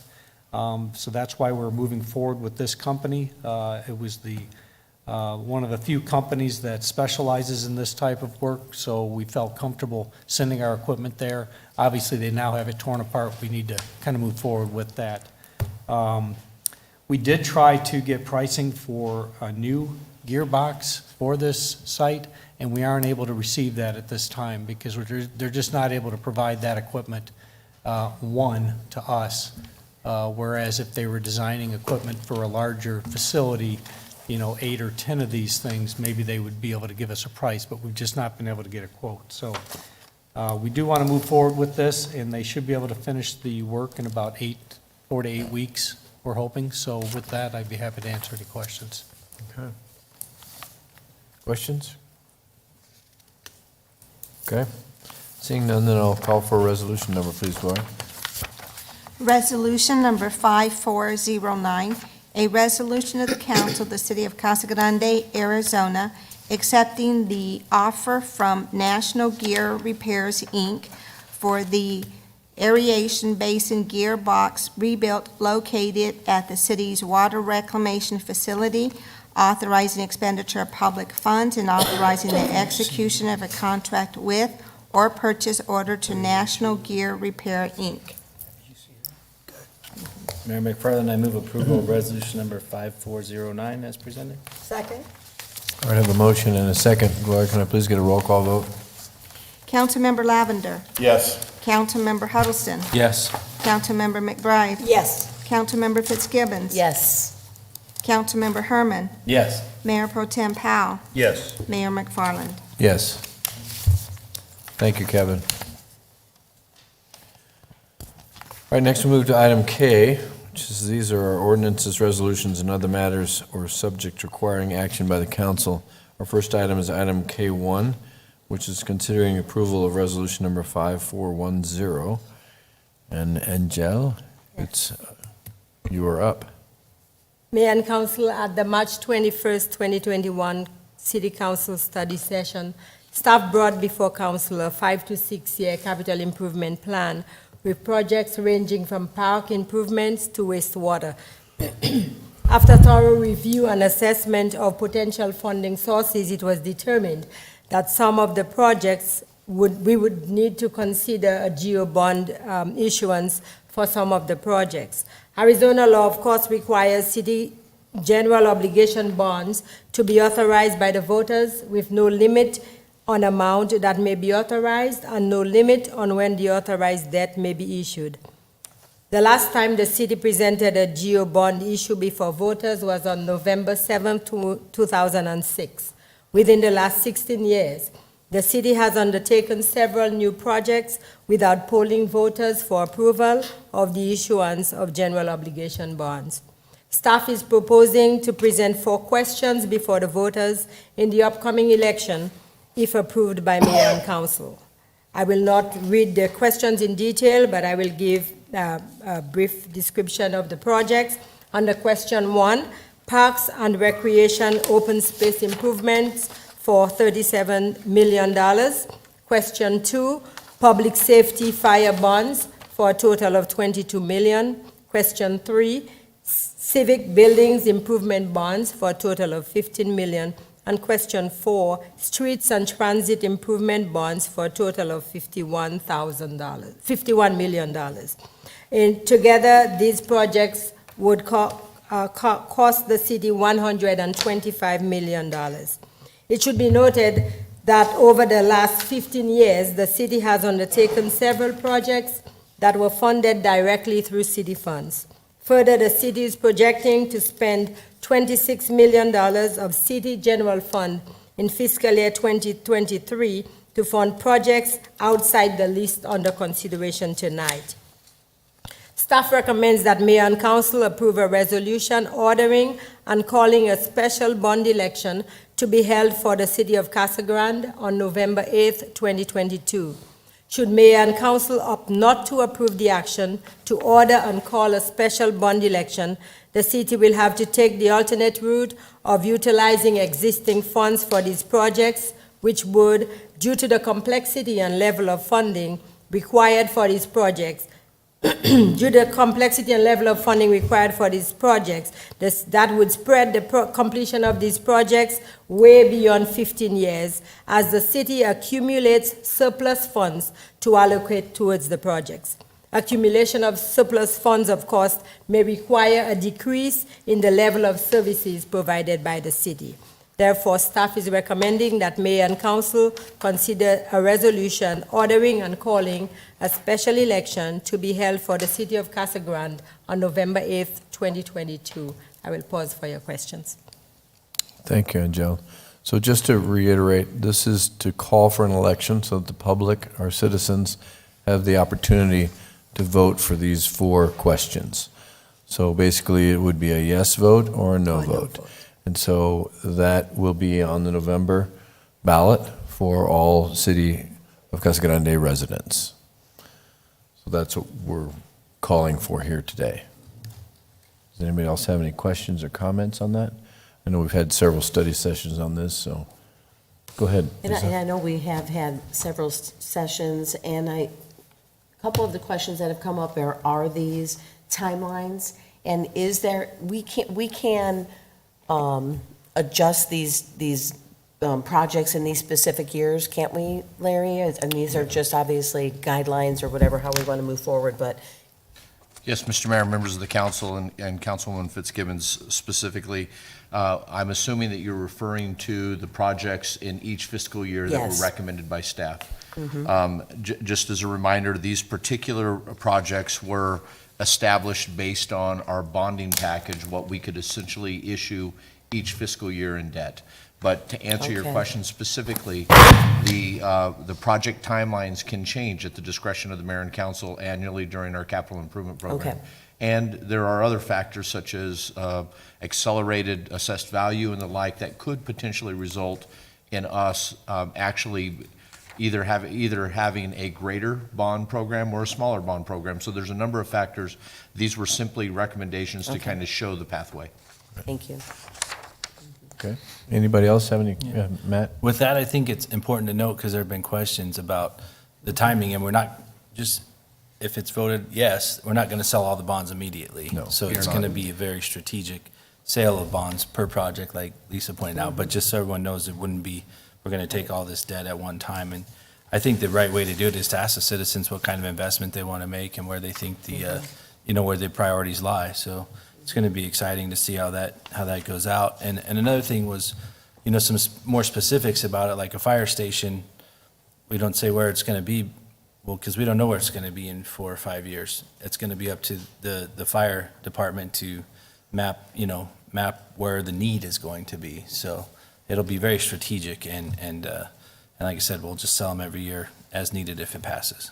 And as we move forward, there'll be additional information that will come out. We'll have some fact sheets that will come out from the city that will outline it. And if you are interested in tonight's agenda, it does have a bit of a detail by year in terms of how it lays out and what the bonds look like for each fiscal year, all the way out through 2028. So there is a little more detail in there that wasn't presented tonight. And Mr. Mayor, members of the council, if I could add just one additional item related to information.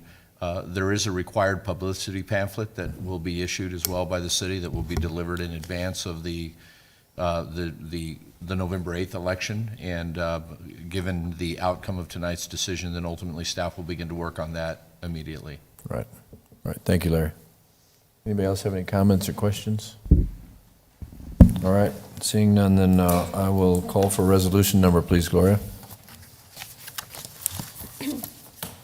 Excuse me.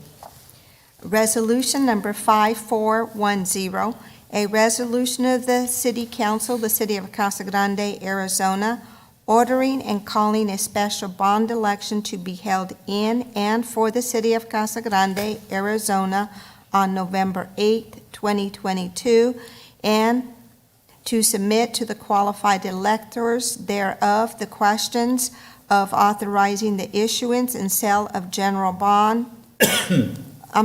sale of general obligation bonds of the city. Mr. Mayor, I move to approve resolution number 5410 as presented tonight. Second. Okay, I have a motion and a second. Gloria, can I please get a roll call vote? Councilmember Lavender. Yes. Councilmember Huddleston. Yes. Councilmember McBride. Yes. Councilmember Fitzgibbons. Yes. Councilmember Herman. Yes. Mayor Pro Tem Powell. Yes. Mayor McFarland. Yes. All right, the next item is item K. This is approval of resolution number 5408. And Mr. Brett Wallace. Yes. Thank you, Mayor and members of the council. I apologize. I lost my voice. I can't really say why. But it'll certainly save you from the long version of my presentation tonight, so that's probably in everybody's benefit. Obviously, we've talked about this item a few times. You guys had established a charter recommendation committee. They made recommendations, and we've talked about those a couple of times. So the action item tonight is to consider a resolution, just like you did with the bonds, to place certain charter amendments on the November 8th, 2022 election. The specific questions are attached, but essentially there are three pursuant to the recommendation of the committee as well as the council. The first question is kind of the general housekeeping question that addresses a number of the general items that we have, including allowing the charter to conform to best of current practices and updates to current terminology, providing greater flexibility to the mayor and city council in purchasing, contracting with the city manager, use of jail facilities, and when actions must be taken by ordinance instead of resolution. It also allows the council to reappoint an incumbent judge without the use of the Judicial Selection Committee. So that is all packaged as one question. And there is a red line version that was attached in your packet. And just like with the bonds, would be included in the publicity pamphlet as well for the election, for the electorate to see the specific language changes that go along with that. The second question is to change the term of the mayor from 2 years to 4 years. That is a separate question. And then the third question would be to establish term limits for council at 12 years. So that's obviously a very broad and lost my voice version of this, but I'm happy to answer any questions. Anyone have any questions? Okay. Seeing none, I'll call for a resolution number, please, Gloria. Resolution number 5408, a resolution of the council of the city of Casa Grande, Arizona, submitting to the qualified electors of the city in conjunction with the November 8th, 2022 general election, certain questions concerning the amendment of the Casa Grande City Charter. Mayor McFarland, I would move for approval of resolution number 5408 as presented. Second. I have a motion and a second. Gloria, can I please get a roll call vote? Councilmember Lavender. Yes. Councilmember Huddleston. Yes. Councilmember McBride. Yes. Councilmember Fitzgibbons. Yes. Councilmember Herman. Yes. Mayor Pro Tem Powell. Yes. Mayor McFarland. Yes. All right. So I think we have one public hearing tonight. This is item number L1 on our agenda, considering the approval of ordinance number 1178.201.1. Planning and Development, Janet, or Jacqueline, sorry. We're waiting for the presentation. Okay.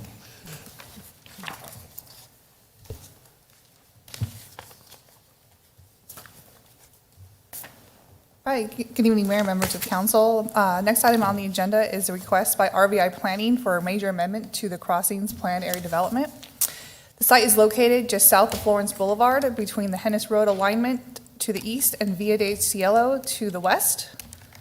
The site is approximately 27.6 acres, and the proposal is to introduce 18.7 acres of multifamily to the south of the area, and it's for a proposed build-to-rent development. The major site plan is currently under review, and it would reduce the commercial area to 8.9 acres. There's no current proposal at this time for the commercial area.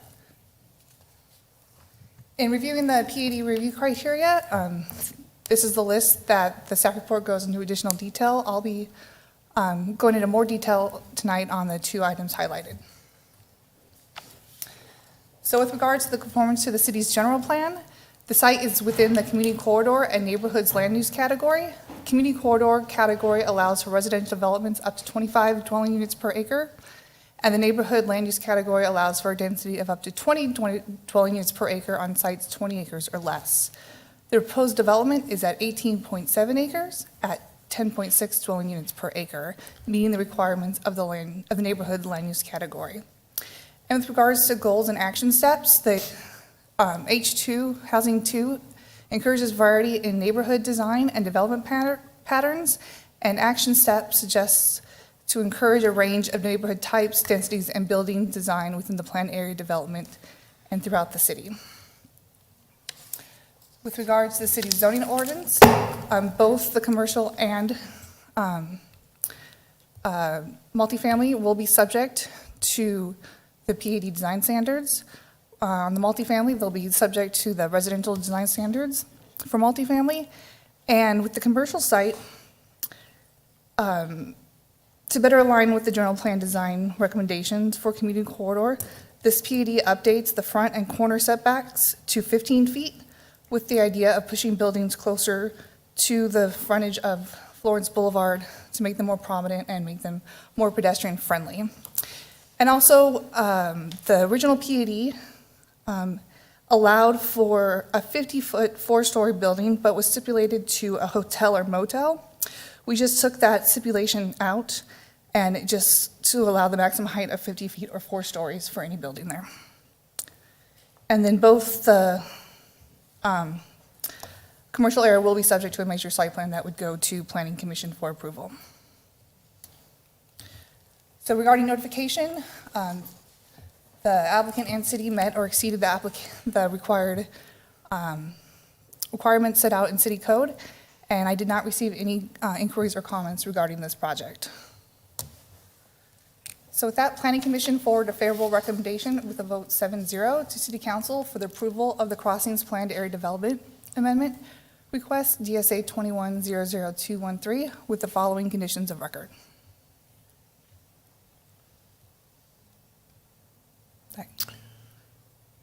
So there's no particular plan for this as yet? So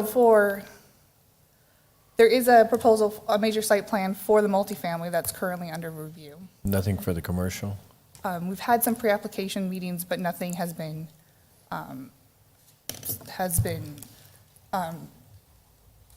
set yet. Okay. I thought there was something planned for it, that's why I was asking.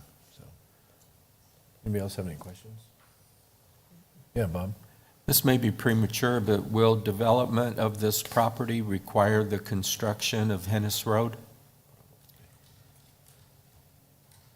Mayor McFarland, Member Huddleston, yes, as part of the major site plan, that will be reviewed with Hennis Road alignment for this project.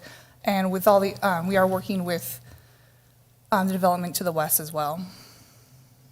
Okay. Or east, excuse me. Thank you. Anyone else? Okay. Seeing nothing else, then I'll call for an ordinance number, please, Gloria. Oh, I'm sorry. This is a public hearing. So, my bad. I'm going to open the floor. If there's anybody here who wanted to speak on this ordinance, this is your opportunity. Please state your name and your address. Absolutely. Good evening, Mr. Mayor, members of the council. My name is Kyle Barkello. We are the applicant, RVI Planning, at 120 South Ash Avenue in Tempe, Arizona. And thank you, Jacqueline, for all your help on this one. Just wanted to keep my statements very brief. This was an original project approved way back in 2004, and as you can understand, a lot has changed since 2004, including the approval in 2008 of an approximately 63-acre area immediately to the east that is that is currently planned for, as part of that, for 471,000 square feet of commercial development. So just looking at the logistics of the site and where that commercial was going so far south off of Florence, it made sense to take a fresh look at what the most appropriate use would be on this site, and that's why we're preserving the commercial along Florence in combination with the commercial property to the east. And in regards to roadway improvements, we will be contributing all half-street improvements to both Via del Cielo and Hennis. Via del Cielo will eventually come all the way down to Sierra Boulevard, as you can kind of see there, which then will tee back into Hennis. So it's going to create a very nice loop system in this area and really bring everything together. And with that, I'd be happy to answer any questions the council may have. Anyone? So you, on the commercial piece, you weren't working with Sun Life at all? Members of the council, Mr. Mayor, we were working in close coordination with them to figure out what the best transition between the two properties are. And we still are working with that, and that may include, as you see in one of your stipulations, a roadway, an internal roadway that is shared between the two that helps kind of provide an outlet for both uses. It's been a week or so since we've been in touch with them, so we're trying to move forward with what we can at this point. Okay, thank you. All right. Anyone else have any comments? Again, the floor is open. All right, seeing none, then I will close the public hearing and we will call for an ordinance number, please, Gloria. Ordinance number 1178.201.1, an ordinance of the council of the city of Casa Grande, Arizona, approving a major amendment to the crossings planned area development adopted for property generally located south of Florence Boulevard between Via del Cielo Road and Hennis Road, Casa Grande, Arizona. Mr. Mayor, go ahead. Mayor McFarland, I move approval of ordinance number 1178.201.1 as presented. Second.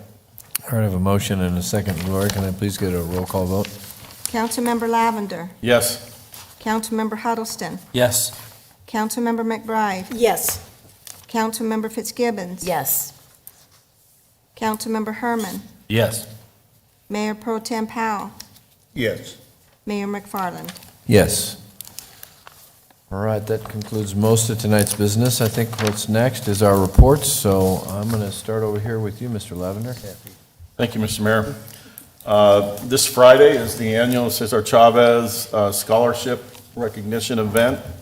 We're not having an annual dinner this year. It'll be at the Neon Sign Park from 6 to 8, and we'll be introducing the students starting at 7 o'clock. The Arizona Cardinals partnered with Casa Grande and did the first ever youth football clinic for all females. We had 100 females from Cactus, Valago, and Casa Grande Middle School out there. We also had 9 members of our state championship football team and our new football coach, Mark Luna. Anthony Edwards, former Cardinals player, did a wonderful job speaking to the students. Mo Streety, who is the community coach for the Cardinals for youth, also put the ladies through drills, and it was just a great day. Also on April 6th, I attended the Casa Grande Youth Alliance meeting in which they presented the results of a youth survey they did with 1,600 of our high school students here in Casa Grande. Research says that students thrive when they have a positive adult relationship outside of the home. They know what their spark is. Spark is a fancy word for interest or hobby, and they feel like they have a voice. The survey results were not very encouraging when we analyzed our current high school students in those 3 areas. And so these students were motivated, and I know that I think the results are significant, and I know they're planning to come to a future study session and present for all of you as well, so I think you'll learn a lot from that. Enjoyed the budget retreat. Larry, thank you for you and your staff for an outstanding day presenting, and I want to congratulate Casa Grande High School baseball coach John Bettina who won his 250th baseball game last week. All right, thank you, Jeff. A lot of baseball games. Donna?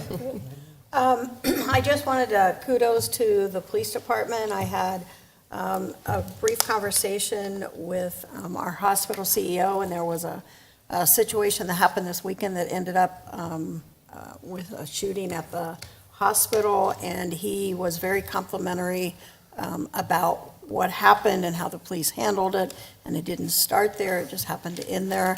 I had received some calls. It was not in the hospital, that's what I said. And he was very complimentary how the police department handled that. And then I also just wanted to mention that, Jayla and Riley is here from Phoenix Christian. They're seniors who are doing a project for school, and it's not due until mid-May, and they're already on it. And we're glad to have them. They've spent the day here in Casa Grande Alliance, and also with Judge Juarez. So we're glad that you both are here, and they would like to entertain a photo afterwards with the council. So thank you. Okay, Matt? Thank you, Mayor. A few things been happening. On the 8th, they had the Downtown After Dark Car Show, live music, and food trucks, and it was a great time down at the Neon Sign Park. There was a lot of people, over 100 people there, and it was just a neat thing for the downtown, and good job to them for putting that on. Then on the 12th, I got to go to the Arbor Day tree planting with the Daughters of the American Revolution. And the quote, the best time to plant a tree is 20 years ago, the second best time is today. So we did that day, and I want to also thank the DAR. They've been sponsoring that for many years, and this year we planted at the Lencola Recreation Center out by the basketball court, and the also Community Services Department made it very easy for us. It looked good. They dug the hole and put the tree in and everything, and had the shovels ready for everyone to do that. Had students from Palo Verde, the DAR, and it just goes to show we are recognized as a Tree City USA for over 15 years. And Nancy Harrison, a teacher of mine actually from elementary school, and she's in the DAR, said she's from Illinois, and even in her green state, her hometown is not a Tree City USA. So she was pretty proud of that. And just a good job to community services. Paul, Mike, and Anthony were there. And Paul is the city arborist, I learned, and he knows a lot about trees and educated us about planting trees and the type of trees. It was very fascinating. So it's just good teamwork on everybody in the city and the community. And this Saturday is the Arizona Youth Government Summit at the Rec Center. And the Youth Commission has been planning this since August, and they are doing it all themselves, and it's going to be fantastic. They're expecting about 100 kids from around the state, from different commissions. And Senator Kelly couldn't make it, but he did send a personalized video, so we'll be showing that. So that was pretty cool. Yep. And we have Honorable Judge O'Neill and the Honorable Mayor Craig McFarland speaking, among many other people from around the county, and they skew younger than us, so that's a good idea to get in touch with the kids. So this Saturday, I'll be so excited to get that finally going. So thank you very much. All right, thank you, Matt. Mr. Powell? You can take a nap. No, I said Mr. Powell.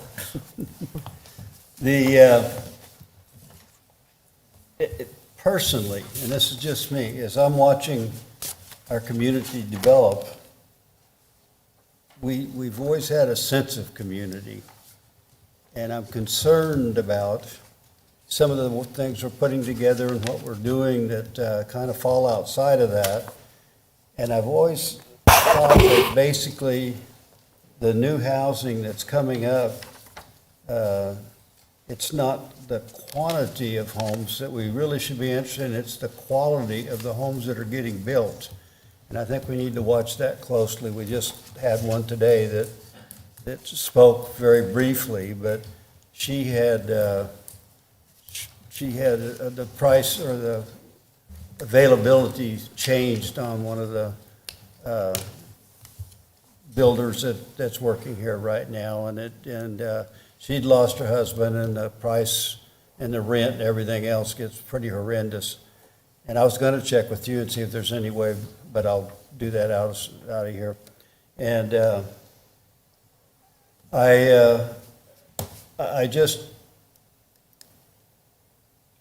I just hope we don't rush too much and we don't get too involved in the density and then all the different homes that are being put out and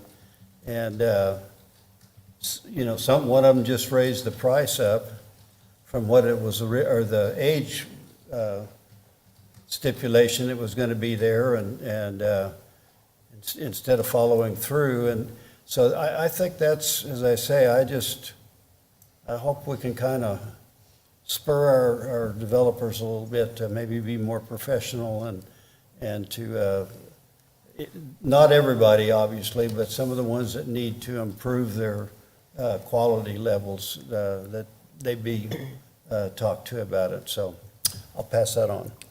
Lisa?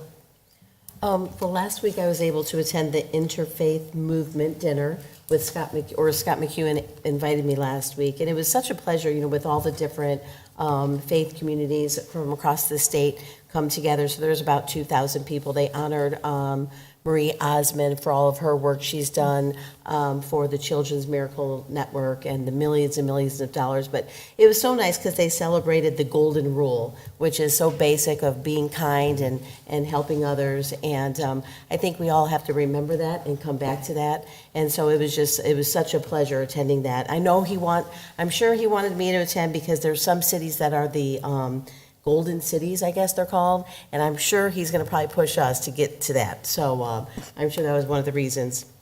I also attended the fair housing training that Mary Allen put together. Great training session here in the council chambers from agencies all over the county. And yes, we're not the ones that are renting to people, but we do. I mean, it's important.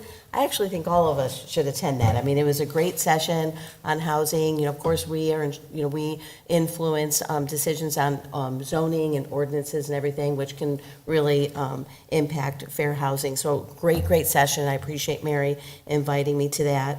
I wanted the budget meeting, great meeting. I mean, you guys have, I'm sure it's a challenge trying to, manage the budget and balance the budget. And I'm just really pleased that the city, did still maintain that reserve of 22 million. I know there was a lot of discussion on that. Wasn't it 22, Larry? Am I right? Right around? Well, 31 million, even better, even better. But no, and I know there was a lot of discussion on making sure we maintain that, and I appreciate the staff, sticking to keeping that. The summer recreation guide, Community Services has that guide out. So I hope everyone, of course, that's a big part of the community in the summer with our youth and actually all ages. There's all ages activities in there. But what I noticed in there, and I know people are on tight budgets, with inflation, the cost of food and everything. I did see, and I think, Steve, you said on page 3, there's scholarships available for people that might not be able to afford some of those programs. So on the guide, page 3, there's scholarship information. That's it for me. Great, thanks, Lisa. Bob? Yes, able to get out and about a little bit more, and I also enjoyed the Downtown After Dark. Compliments to the organizers and their diversity on the entertainment. They had a heavy metal band, Hair Raiser, and we walked into the opening song of Welcome to the Jungle, so I enjoyed it. It was very entertaining. Also made it to the ribbon cutting ceremony of the new remodel of the county building on Cottonwood Lane. What I noticed particularly was their honored guest, Vice Chairwoman Waveline Saunders from the Tohono O'odham Nation. She gave a really nice talk, and it was a good reminder, I think, to all of us that their nation population really appreciate the city of Casa Grande, the community of Casa Except they Grande. want more shopping.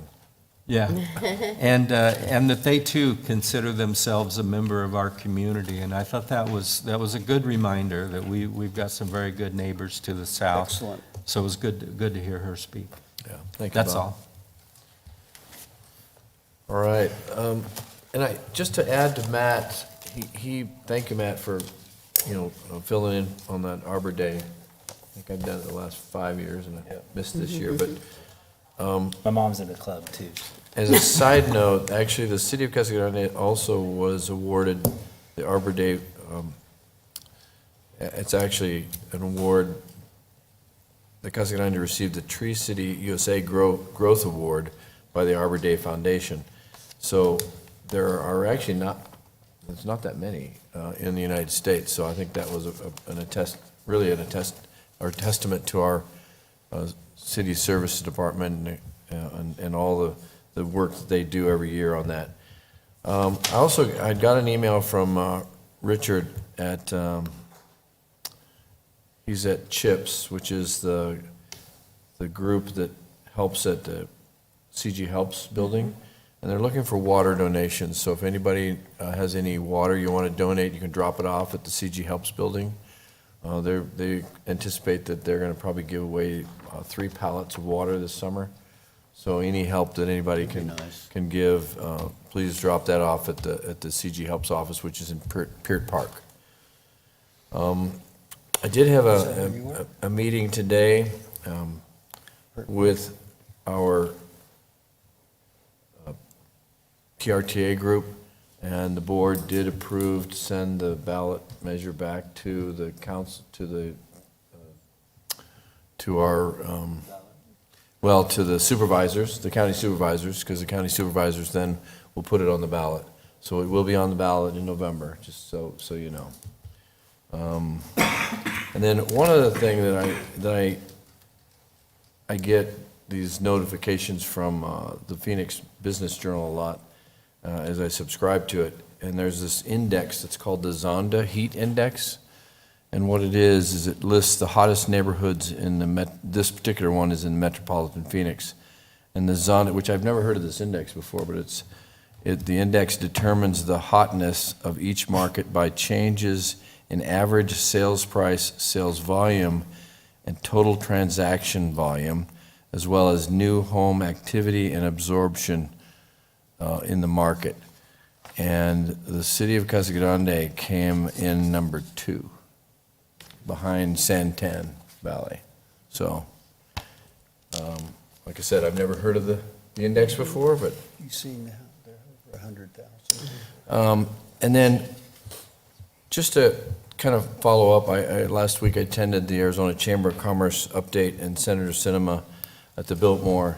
So she had some good comments to say about Arizona and what she's working for and trying to help us out in terms of cities and towns. So it was a very positive message.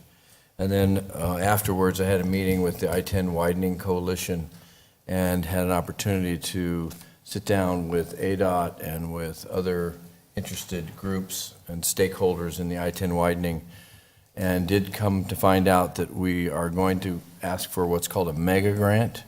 And the mega grant is the grant we're going to ask for is a $300 million federal grant, mega grant. But we have to have some matching funds. So we need the $400 million that the governor has in his budget approved before we apply for the grant.